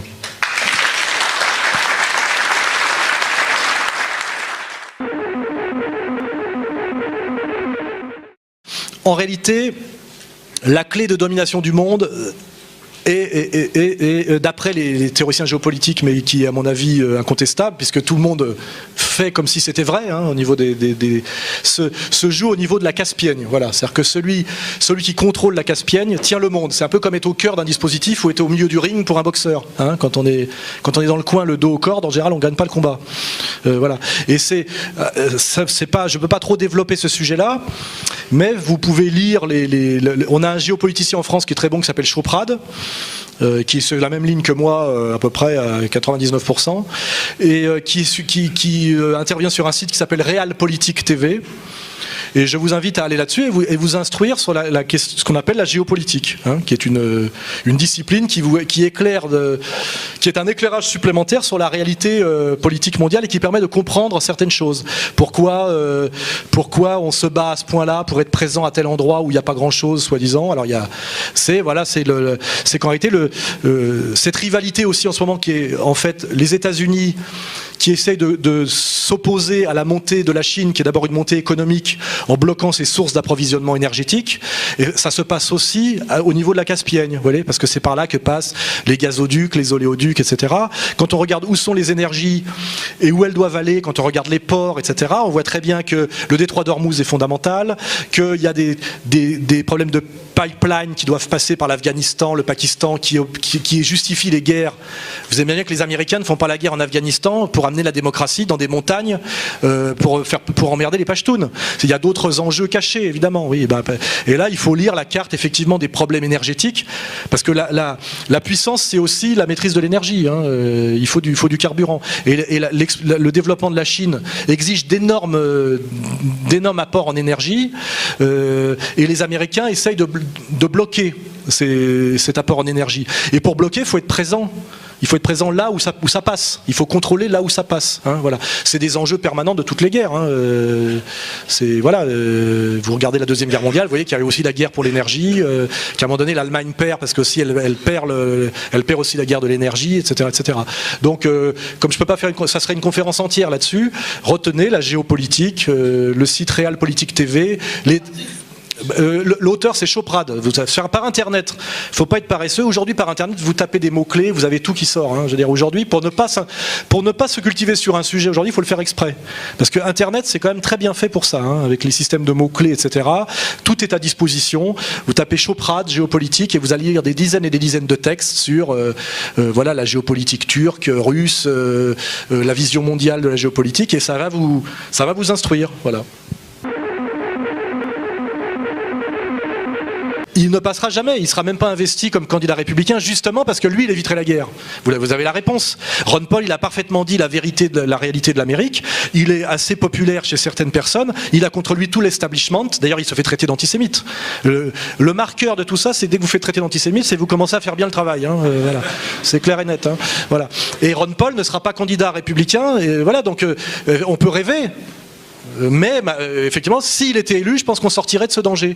Mais il ne sera pas élu parce que Wall Street et le complexe militaro-industriel américain lui feront la peau plutôt qu'il puisse accéder au pouvoir, c'est tout. Malheureusement, c'est la réalité pratique. Hein. Il ne sera pas investi, donc de toute façon ils n'ont même pas besoin de l'assassiner. Il ne sera pas candidat républicain. Il ne gagnera pas la primaire. Et s'il gagnait la primaire, il serait battu. Ouais, et puis c'est vrai. Et puis s'il était élu, il finirait comme Kennedy, sans doute. Oui, voilà. Mais de toute façon, je pense qu'il ne sera pas candidat. Il n'a pas le. Voilà, quand vous avez contre vous l'establishment dans une compétition qui est faite pour la victoire de l'establishment, vous ne pouvez pas gagner parce que c'est un jeu qui a été créé pour que ne puissent gagner que les maîtres du jeu. Oui, mais c'est comme moi, si je disais, si j'étais demain président de la République française, je désengagerais l'armée française d'Afghanistan. Je me tournerai vers la Russie, je ferai des tas de choses, mais je ne serai jamais président de la République. Voilà, donc voilà. Le problème, c'est qu'on est dans le monde réel. Et dans le monde réel, je vous dis, vous vérifierez très vite que Ron Paul ne sera pas, non seulement pas président des États-Unis, mais il ne sera même pas le candidat républicain. Et que le candidat républicain qu'ils vont mettre face à Obama, le nègre de maison, comme on dit, on avait annoncé tout ça, et ben le mec qu'ils vont mettre en face, sur tous les fondamentaux de la politique sérieuse, proposera exactement la même chose que l'autre, c'est-à-dire qu'il n'y aura que des petites nuances sociétales sur le port d'armes, des trucs symboliques auxquels sont attachés les Américains.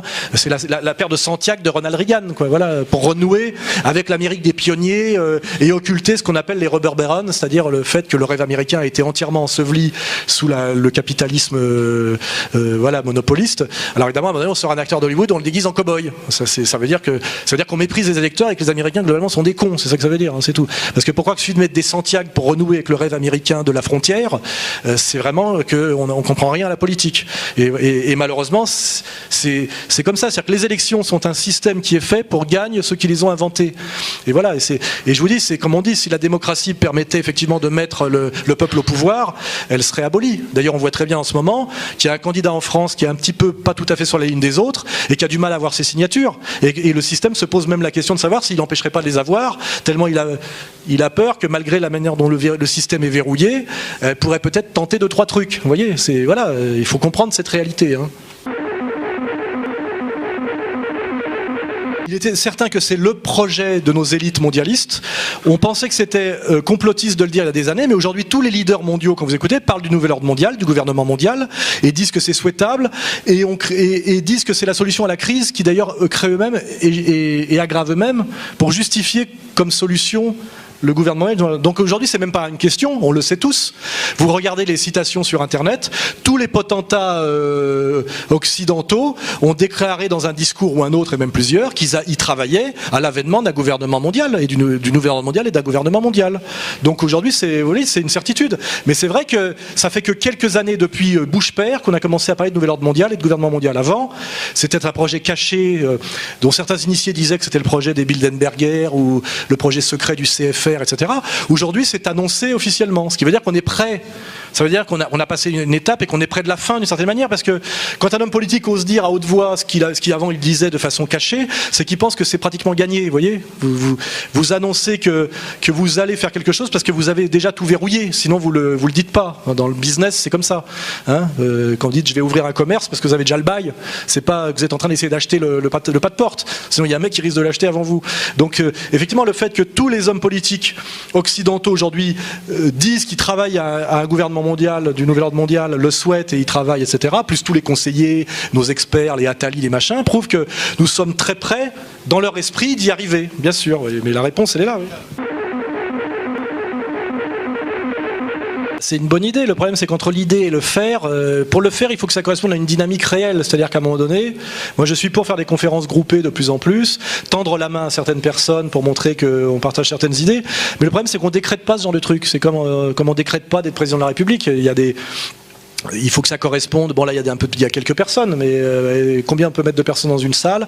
Mais ce qui est sûr que logiquement face à la menace qui pèse, c'est ce que naturellement devrait se faire petit à petit, c'est-à-dire que les gens qui veulent échapper à la catastrophe et qui ont la même vision, la même analyse, se regroupent progressivement, mettent entre parenthèses leur égoïsme ou leur quant à soi pour travailler plus collectivement. Sans doute que ça se fera par la force des choses. Mais évidemment que moi j'ai fait un truc qui s'appelle Égalité et Réconciliation, qui est une association, qui n'est pas un mouvement politique d'ailleurs, pour qu'on puisse venir d'autres partis politiques tout en si intéressants, et qui parle de réconciliation nationale. Et effectivement, le CNR est un modèle à un moment donné, mais je dirais que malheureusement, à cause du travail incroyable de ce qu'on appelle la société de consommation et de la société des médias, les gens qui prennent conscience de l'ampleur de la catastrophe et des risques sont une minorité aujourd'hui en France. Il y a plein de gens qui pensent ouais, c'est intéressant, mais il ne faut pas exagérer, on est quand même en France aujourd'hui, en 2012. J'aime bien ce genre de réponse. Oh, on est quand même en France aujourd'hui en 2012, genre il n'y aura plus jamais de guerre. Voilà, il y a beaucoup de gens qui n'arrivent pas à y croire, qui ne veulent pas y croire, et qui se disent que de toute façon, voilà, et puis les gens sont dans la vie quotidienne. Faut pas oublier que leur problème c'est de payer leur loyer, de pas perdre leur boulot. Donc de toute façon, ça sera toujours une minorité de gens en fait qui essaieront de prendre leur destin en main. Et on le voit à toutes les époques. Hein. Toujours, voilà. Donc votre idée, je l'ai aussi, beaucoup de gens l'ont, mais malheureusement ça se décrète pas comme ça. Et je dis ça se fera par la force des choses à mesure que le danger sera plus visible, parce que ce que je dis aujourd'hui peut-être sera beaucoup plus évident dans un an. Et après, bon bah voilà, Ce sera en quelque sorte une nouvelle alliance, au sens spirituel du terme. C'est surtout des gens qui font le boulot. C'est-à-dire moi, si je suis entre guillemets un intellectuel, je sais pas ce que ça veut dire, et que je réfléchis à tout ça et que je vois des choses, je sens qu'il est de mon devoir de le faire partager à des gens qui n'ont peut-être pas le temps que j'ai pour aller sur Internet, lire, etc., etc. Et voilà. En réalité, vous êtes toujours dans une situation où vous faites ce que vous sentez devoir faire, c'est tout. Après. Voilà, je fais de mon mieux, mais il y en a d'autres aussi. Et est-ce que ça suffira? J'en sais rien. Mais c'est la seule chose qu'on peut faire, c'est faire de son mieux, faire son devoir. Voilà. Mon critère, c'est qui résiste à la domination impériale et qui s'y soumet. Et je le dis, pourquoi je résiste à la domination impériale? Parce que je pense qu'il est de l'intérêt supérieur de la France d'y résister. Ça pourrait être notre intérêt d'y collaborer. Je pense que, comme De Gaulle l'avait compris, la France a intérêt à un monde multipolaire, et que la France, quand il y a plusieurs empires concurrents, peut tirer son épingle du jeu, hein, on peut le dire même de façon assez cynique, hein, à la Carl Schmitt. Hein, notre intérêt, l'intérêt bien compris de la France, c'est un monde multipolaire. Nous avons perdu à la limite tous nos avantages après l'écroulement de l'URSS, parce que quand il n'y a plus qu'un empire, il dicte sa loi. Et on voit d'ailleurs que quand la Russie se rebecte un peu, ça confine un peu l'arrogance américaine, et tant mieux, voilà. Mais moi, votre lecture sunnite chiite, ce n'est pas la mienne, je ne suis pas théologien. Et je ne vois pas en quoi l'Arabie Saoudite représenterait le sunnisme. Je pense qu'un sunnite qui se respecte... Comment ? Oui, mais ça, c'est des débats théologiques. D'abord, d'ailleurs, non, mais le wahhabisme est une branche du sunnisme, de toute façon. De toute façon, il y a 73. Voilà. Ce sont des débats théologiques intra-musulmans. Moi, ce qui m'intéresse, c'est qui résiste à la domination impériale pour des raisons morales et des raisons d'intérêt bien compris. Et je parle en tant que Français. Il faut quand même que vous compreniez aussi que moi, je ne suis pas comme certains qui défendent toujours les intérêts des autres, on ne sait pas trop pourquoi, qui se mêlent de ce qui ne les regarde pas, qui défendent les ouvriers qui n'ont jamais été ouvriers, etc. Moi, je suis un Français, je me revendique comme Français et je défends d'abord les intérêts de la France et d'une certaine idée de la France, hein, qui fait que j'aime mon pays et que je le respecte. Il y a des choses que j'aime moins, etc. Et dans cette vision-là, effectivement, la résistance iranienne à l'impérialisme m'intéresse. Mais je vous signale aussi que m'intéresse également la résistance du Hamas. Le Hamas, excuse-moi, ils sont sunnites. Ah ouais, non mais d'accord, il y a toujours une raison pour que ça aille pas, évidemment. Les trois quarts des gens ici ne comprennent rien à ce charabia de musulmans, qui fait d'ailleurs que les musulmans perdent tous leurs combats, parce qu'ils passent plus de temps à se battre entre eux qu'à se battre contre leurs ennemis. Hein. C'est déjà le problème qui devrait se poser. J'aimerais bien savoir la dernière fois que vous avez gagné un combat. C'est-à-dire que toute la violence musulmane est tournée à l'intérieur du monde musulman, il faut quand même le comprendre. Hein. C'est quand même un drame. Donc moi, je ne rentre pas dans ces débats théologiques, car je ne suis pas religieux, et je n'ai pas la prétention de donner des leçons de théologie, etc. à personne. Je remarque qu'en ce moment, les Qataris sont entièrement à la solde des Américains, que ce n'est pas un pays.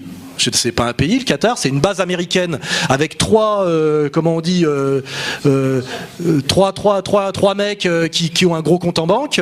Donc voilà, je ne vois pas pourquoi à un moment donné on serait offensé parce que je critique l'Arabie Saoudite, qui à mon avis, quand on voit les élites saoudiennes, tu es allé à Marbella voir la famille royale d'Arabie Saoudite à Marbella ? C'est pour ça que je suis pas trop d'accord avec vous, c'est pas ça que j'ai critiqué.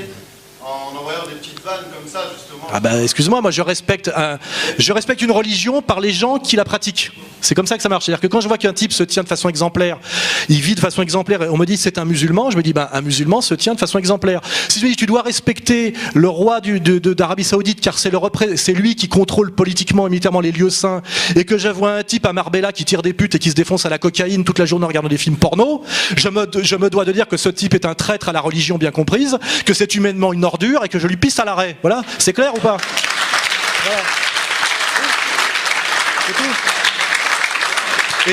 Et il suffit de s'intéresser à la réalité sociologique des élites musulmanes, d'ailleurs entièrement validées par la banque et le pouvoir américain, hein, attention, parce que les musulmans qui d'un seul coup ont une voix un peu de l'indépendance, ils ont des ennuis, il faut le savoir. Et moi je vous dis, quand je mets en avant le théologien qui m'intéresse le plus en ce moment, je le dis, c'est Cheikh Imran Hossein. Il me semble qu'il n'est pas chiite. Hein, il est sunnite, mais ce qui est intéressant, c'est qu'il vient de Trinidad et Tobago et qu'il vit en Malaisie, c'est-à-dire qu'il échappe finalement à tout le bordel dans lequel on est, les problèmes coloniaux et post-coloniaux du monde méditerranéen.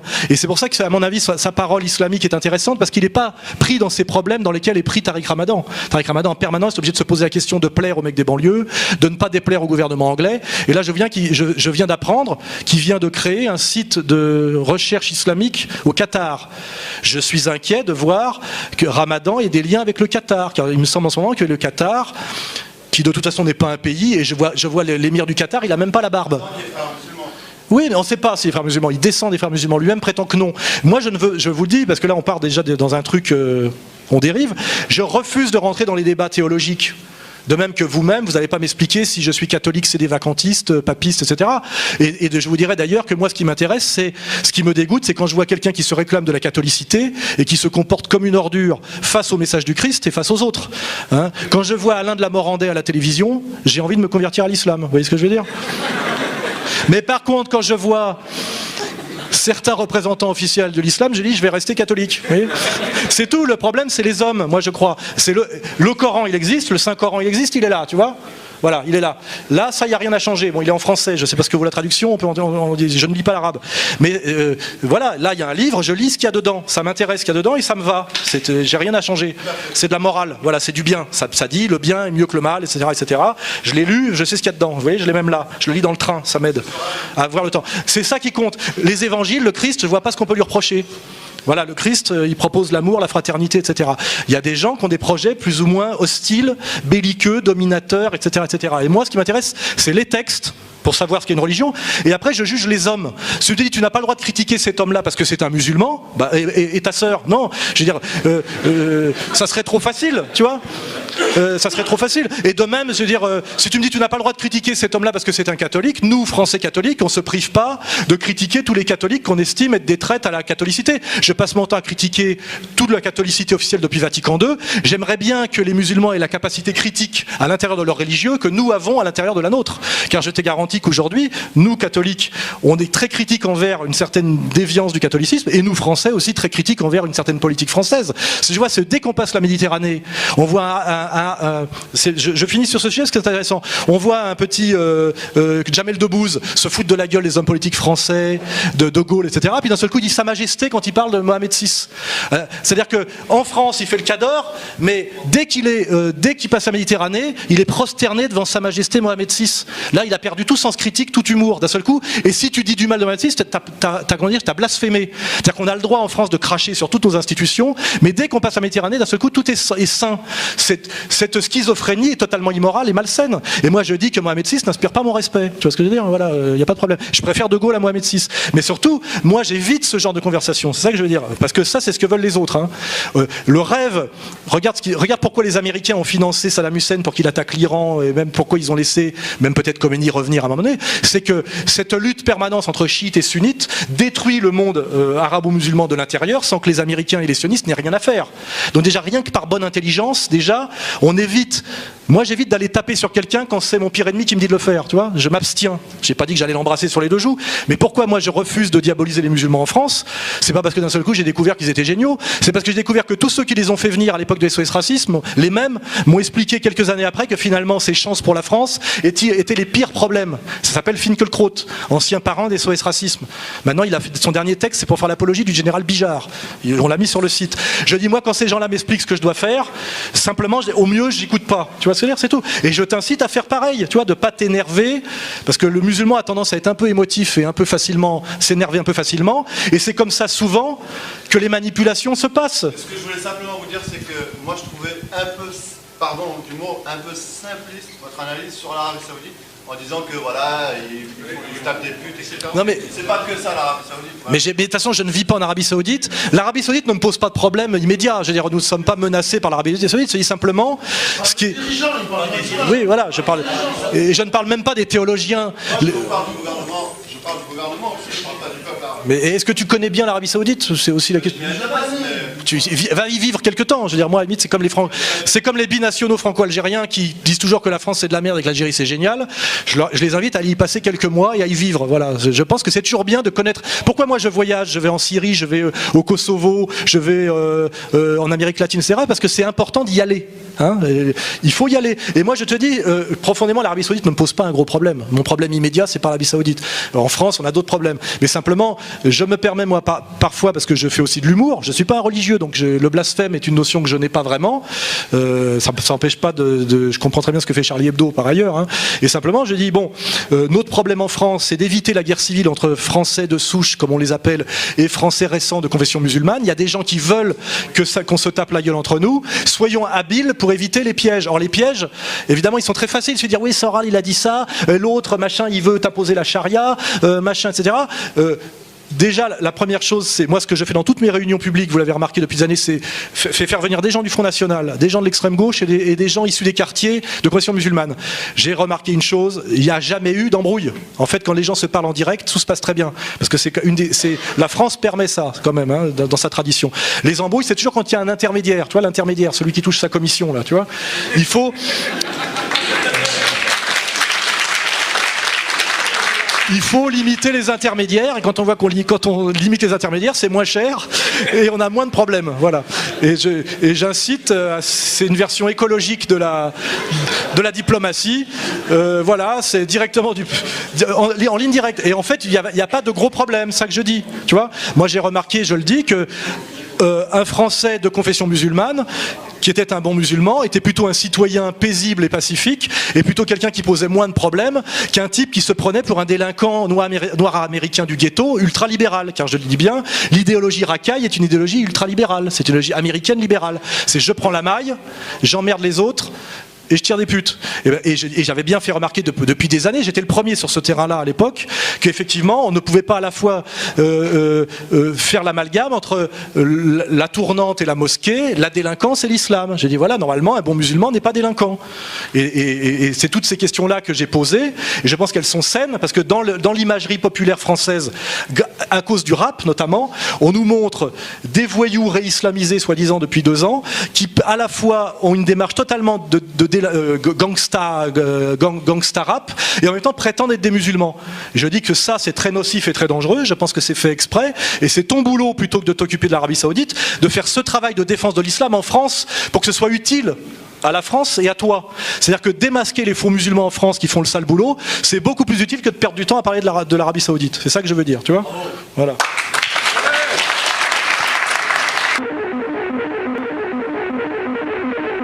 Alors je vais vous dire en gros mon analyse. Au haut niveau, il n'y a que des traîtres, parce que sinon les mecs ils montent pas jusqu'en haut. Ça s'appelle le plancher de verre. Par contre, dès qu'on est au niveau du capitanat, des officiers qui ne sont pas des officiers, je dirais, haut gradés dans la hiérarchie qui n'est pas militaire, elle est politique, comme vous le savez, puisque en fait les hauts gradés sont des politiques. Là, c'est très sain. Les types sont des patriotes, ils comprennent qu'on leur fait faire que du sale boulot, etc., qu'on est en train de détruire l'armée française, hein, volontairement. Et au niveau de la troupe, à part les abrutis complets qui eux cherchent juste, ceux qui réfléchissent un peu, surtout quand on les a envoyés 2-3 fois sur les théâtres d'opération qu'ils ont vus, sont aussi très patriotes. Et je pense que c'est la vision globale qu'on peut avoir en général des structures verticales en France, c'est que tous ceux qui sont tout en haut sont pourris, parce que c'est pour ça qu'ils sont montés tout en haut. C'est à la soumission et à la collaboration. Dès qu'on passe à un haut niveau en dessous, c'est sain. C'est-à-dire qu'il n'y a pas grand-chose, finalement, c'est la couche supérieure qui pose problème. Mais c'est pareil au niveau de la politique. Dès que vous regardez des fonctionnaires à un deuxième niveau, ils sont assez sains, ils font leur travail, ils croient à la mission de service public, etc.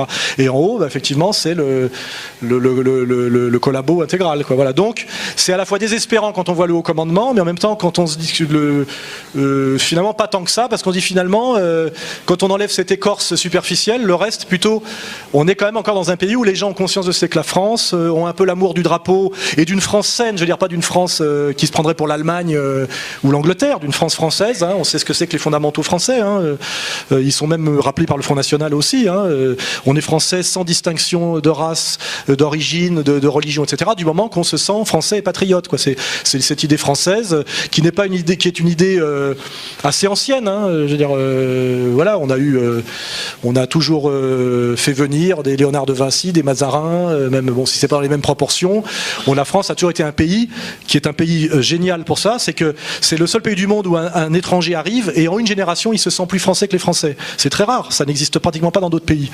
On a plein de Français plus français que les Français ici, qui simplement étaient leurs parents ou leurs grands-parents étaient polonais, portugais, espagnols, et ça c'est le génie français, c'est que c'est un pays qui fait que très vite on se sent parfaitement français, hein, voilà. C'est en train d'être un peu bousculé en ce moment parce que le problème c'est que pour pouvoir assimiler, il faut assimiler à quelque chose. Quand les élites françaises rêvent toutes d'être américaines et déclarent qu'elles sont inconditionnellement ou éternellement attachées à Israël, il est difficile d'assimiler des gens qui viennent du Maghreb quand les élites qui veulent les assimiler eux-mêmes leur vendent l'Amérique et Israël. Voilà. Je pense que si on assimilait les Français récents au moins, au minima, à la France et pas à l'Amérique ou à autre chose, ça serait déjà plus facile. Mais en réalité, on leur demande de s'assimiler à la trahison de la France. Ce qui veut dire que c'est un échec évident, puisque quand Sarkozy demande, veut faire passer des examens aux Français récents pour voir si c'est des bons Français, je pense que lui-même, s'il le passait, il ne l'obtiendrait pas. C'est une évidence, hein. Et je le dis clairement parce que j'ai la connaissance du terrain, je connais beaucoup de Français d'origine maghrébine, puisque c'est à eux qu'on pense, faut pas mentir, qui sont beaucoup plus français que Sarkozy, tel que je le conçois moi, il n'y a aucun problème. J'ai beaucoup plus confiance en eux pour défendre le pays et le drapeau que la clique qui est au pouvoir en ce moment. C'est une certitude. Voilà, c'est pour ça que c'est ça le problème bien posé, c'est que quand les Français récents voient des Français respectables, tels que d'ailleurs, on leur parle de Gaulle, on leur parle de Tabarly, on leur parle de...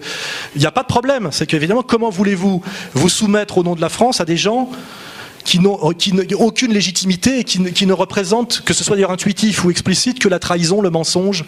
C'est moralement insupportable. Et c'est ça notre situation actuelle. C'est que les gens qui prétendent assimiler les Français d'origine immigrée sont eux-mêmes des traîtres, non seulement des traîtres à la France, mais ils détestent tout ce qui est profondément français. Il suffit de voir le dernier texte de Bernard-Henri Lévy, publié sur son bloc-notes, où je suis cité d'ailleurs, ce qui est un honneur, ainsi que Dieudonné. Et le titre, c'est « Marine Le Pen n'aime pas la France ». Et il nous explique que Marine Le Pen n'est pas la France, mais que lui, il est censé représenter, incarner la France. C'est sûr que comment je veux amener des Français récents, immigrés, à l'amour de la France, si ils pensent que la France, c'est Bernard-Henri Lévy. Voilà, on est dans ce problème-là aujourd'hui, voilà, c'est clair. Je peux faire ce que je fais aujourd'hui et j'arrive à survivre malgré la fatwa, parce que j'ai subi une fatwa. J'ai été piégé dans une émission en 2004, condamné, comme vous le savez, pour la chose la plus infamante qui existe, et depuis interdit de travailler, il faut le savoir. Voilà. Et je n'ai pu survivre et faire ce que je fais que parce qu'il y a eu Internet qui s'est développé entre-temps et qu'on a le site Égalité et Réconciliation, etc., etc. Donc effectivement, le pouvoir, tel qu'on le définit, a bien compris le problème Internet. C'est qu'effectivement, tout ce que vous savez aujourd'hui et qu'on vous cachait, vous l'avez trouvé sur Internet. Y compris les petites phrases qu'on ne veut pas que vous ayez entendues d'Attali, les bêtises faites par certains, etc. Et le pouvoir, que ce soit aux États-Unis ou en France, cherche à bloquer Internet. Alors ils le feront jamais pour dire que c'est là où est l'opposition authentique. Ils le font toujours au nom de la lutte contre la pédophilie, pour défendre les droits d'auteur ou de la lutte contre la haine raciale, etc. Mais effectivement, ils cherchent la solution. Je ne sais pas s'ils la trouveront ou pas, mais comme Internet c'est mondial, c'est assez difficile à bloquer, mais aux États-Unis ils y travaillent, en France ils y travaillent aussi, et c'est pour ça que moi je me dépêche de faire ce que je fais, parce que je pense qu'à un moment donné, peut-être qu'ils trouveront effectivement la solution pour interdire les sites comme le mien, etc., au nom de non-respect de je sais pas quoi, des droits de l'homme, de chartes, etc. Pour l'instant ils n'y sont pas encore arrivés, mais ils y travaillent, toujours sous faux drapeau, sous des prétextes fallacieux, jamais toujours. Et effectivement c'est une des clés de la résistance aujourd'hui, c'est l'indépendance d'Internet. Si on perd Internet, on est très mal, parce que là, si vous êtes là, c'est par Internet. Les médias traditionnels, c'est une chose qui n'existait pas totalement il y a 20 ans, mais qui est une certitude depuis les années 90. Il n'y a plus de médias d'opposition, vous voyez. Même le monde diplomatique, moi j'y crois pas trop. D'abord c'est un truc un peu pour élite, machin. Ils évitent les sujets dangereux. Mais Le Monde, Libération, Paris Match, VSD, machin, c'est tout la même chose. Il n'y a aucune différence à part la maquette. C'est le même contenu idéologique. Voilà. Donc il n'y a d'opposition dans le monde des médias que le monde sauvage qui est sur Internet. Je vous dis, un journaliste honnête est un chômeur. Un journaliste qui gagne sa vie est une pute.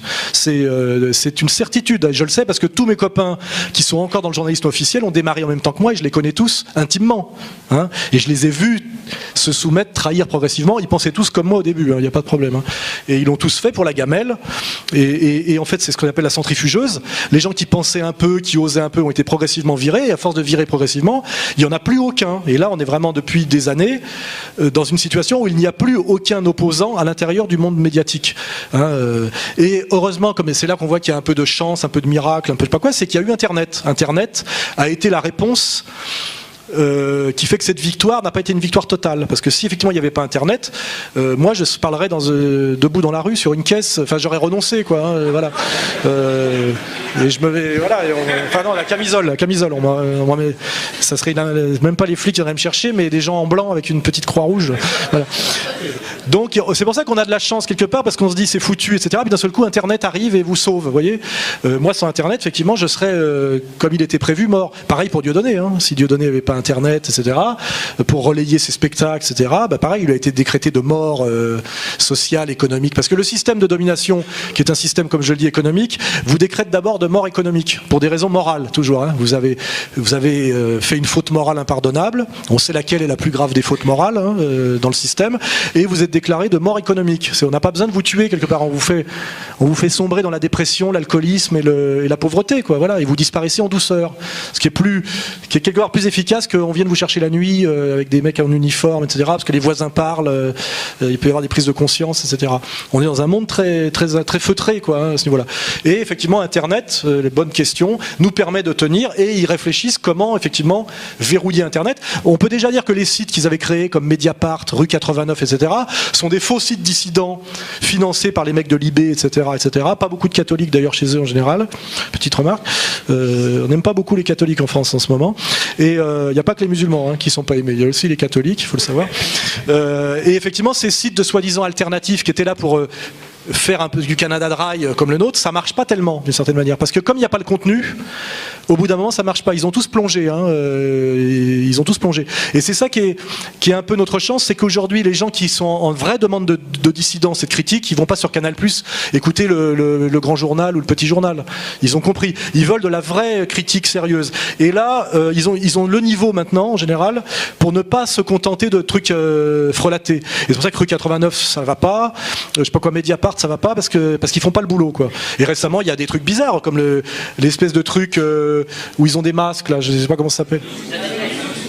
Ça pue, ce genre de truc ça pue. C'est des trucs un peu sur des sujets sérieux d'ailleurs. Il y a des tests très faciles pour voir si c'est sérieux ou pas. On leur a imputé le piratage du site du CRIF. Ils ont enlevé leur masque pour dire que c'était pas eux. Et le type à la fin. Et là on se dit bon, c'est pas des durs de durs, quoi. Mais c'est sûr que ce genre de truc, tuer Internet pour tuer la dissidence ou mettre sur Internet des faux sites dissidents et faire disparaître les vrais, c'est sans doute le projet, ils y pensent, etc., etc. C'est pas si facile, quoi. La loi Adopi qu'ils essayent d'aggraver, il y a l'exemple aux États-Unis, sous prétexte de défendre du copyright, du droit d'auteur, etc., essayent de bloquer. Moi, j'y reçois régulièrement pour le site Égalité et Révolution des lettres d'avocats qui nous intiment l'ordre d'enlever des articles, notamment l'AFP. L'AFP nous avait demandé je sais pas combien de milliers d'euros parce qu'on avait passé des brèves AFP et qu'on payait pas la cotise, alors qu'en fait c'était des brèves de deuxième main qui étaient sourcées. C'est contrairement contraire à la tradition, au droit, etc. Mais c'était pour nous taper au porte-monnaie et nous menacer. Et on l'a eu de journaux, je vous interdis de relayer tel article, etc. Toujours des avocats. C'est le gros système à l'américaine, avocat et menace de procès, d'amende. En général, ce qu'on fait, c'est que non seulement on n'enlève pas le truc, mais on met la lettre d'avocat, on la publie, pour montrer que tel truc nous menace, comme ça, on voit bien que c'est des collabos, et en général, ils aiment pas qu'on mette en ligne la lettre de l'avocat qui nous menace, nous demande de l'argent, nous fait comprendre que si on paye pas tout de suite, machin, etc. On fait comme ça. Mais ce genre d'attaque, effectivement, il est évident que le système est intelligent, qu'il se défend, et que c'est un truc, voilà, c'est en permanence, et que c'est toujours fait sous des prétextes évidemment fallacieux, et qui vont sans doute essayer de plus en plus de contrôler Internet, et ils le feront, non, je vous le dis, de la lutte contre la pédophilie et de la défense du droit d'auteur. Ça, c'est sûr. Quand on connaît un peu comment fonctionne le système, c'est une évidence. C'est pareil que le gouvernement libre pour la Syrie démocratique et des pâquerettes. On sait que les types ils sont domiciliés à Londres. Pareil, la Birmane qui nous sort en ce moment parce qu'ils vont normaliser les rapports avec la Birmanie, qui a eu le prix Nobel évidemment. On découvre qu'elle est mariée avec un Anglais depuis toujours, donc elle n'est pas juste birmane, etc., etc. Enfin, mais ça, quand on a un peu de bouteille et de culture, on le devine et on le vérifie systématiquement. Toutes ces histoires d'ONG, on ne peut être une ONG que si on est validé par l'ONU. Donc c'est l'ONU qui dit si vous êtes une ONG ou pas. Donc on comprend toute cette mécanique. Donc sur Poutine, je suis très content que vous le disiez, mais je pense qu'ici tout le monde a le niveau pour le comprendre, qu'effectivement on n'est pas dans un jeu de transparence démocratique et que tous les coups sont permis. Et donc voilà, je pense que c'est ça le fait d'être initié à la dissidence intelligente et de se cultiver, c'est qu'on tombe plus dans ces pièges grossiers où je vois ma belle-mère qui me dit oui mais quand même il paraît que machin, j'ai eu ça dans VSD, etc. Bon, on a tous passé le cap, je crois, hein, maintenant, voilà. Et c'est quand même ça qui est intéressant, c'est que on élève de ce point de vue-là le niveau de conscience citoyen, donc on élève la capacité de produire demain de la démocratie, quoi. C'est-à-dire, on peut se revendiquer de ça, quoi. On essaie de donner des armes aux citoyens pour se défendre contre les manipulations antidémocratiques. Ce qui est bizarre, c'est qu'on est châtié pour ça par ceux qui prétendent incarner la démocratie. Si le plus de gens possible en France comprennent la manip et la commentent et la dénoncent, et que il est très difficile dans les pays démocratiques de faire des guerres considérées comme totalement illégitimes et impopulaires par le peuple. C'est pour ça qu'il y a toujours un travail de préparation. On l'a vu pour la Yougoslavie, on l'a toujours vu, puis ça remonte sans doute à bien avant. Le principe des démocraties, c'est qu'il faut faire des guerres majoritaires, c'est-à-dire avoir 51% de l'opinion qui pense que c'est bien. Donc il y a un travail de préparation du peuple, hein, c'est le principe. Et plus ce peuple est dur à, comme on dirait, une viande à attendrir, plus il est rétif à la manipulation, plus c'est compliqué. Donc notre combat, il est là, c'est que plus le niveau de conscience des citoyens est élevé, plus leur capacité critique est grande, plus la démocratie a du mal à fonctionner selon ces critères qui sont très mensongers, c'est-à-dire à prétendre faire les choses au nom du bien. Au moment donné, elle est obligée de les faire au nom des intérêts de l'oligarchie et contre les intérêts du peuple de façon visible, c'est-à-dire ce qu'on appelle le passage en force. Et quand il y a du passage en force, forcément il y a de la prise de conscience. Donc à un moment donné, on s'approche de cette période où il y a de plus en plus de peuples de Français qui comprennent que la démocratie représentative est une mascarade, que Sarkozy est un traître, qu'il a fait tout le contraire de ce qu'il avait promis, que l'Union européenne appauvrit l'Europe, que l'euro est une monnaie qui a multiplié par je sais pas combien le prix des produits de première nécessité. Voilà, c'est cette capacité de décrypter les mensonges qui fait progressivement que l'ennemi est comme démasqué. Et on ne peut rien faire de plus. Moi, je propose pas d'aller acheter des armes, ce genre de conneries de dingo. Simplement, par cette prise de conscience et vous-même, après vous en parlez à d'autres gens dans des discussions, etc., votre capacité d'argumentation, on élève la capacité critique des gens pour comprendre qu'ils se font manipuler de A à Z et que la démocratie n'est pas une démocratie, que ce qu'on nous présente comme les méchants sont souvent pas très méchants et que ce qu'on nous présente comme les gentils sont souvent les plus méchants. Voilà. Et moi, une fois qu'on a fait ça, on a fait de ce qu'on devait faire et du mieux qu'on le pouvait. Je pense que c'est difficile de faire plus. Et après, advienne que pourra. Hein. Je veux dire, voilà. Il n'y a pas de martingale magique. Hein. Bon, ouais. Merci à tous. Merci à tous, je rappelle. Ici, Lens. Ceci termine notre émission de 13h destinée à l'Europe. Notre prochaine émission aura lieu à 17h.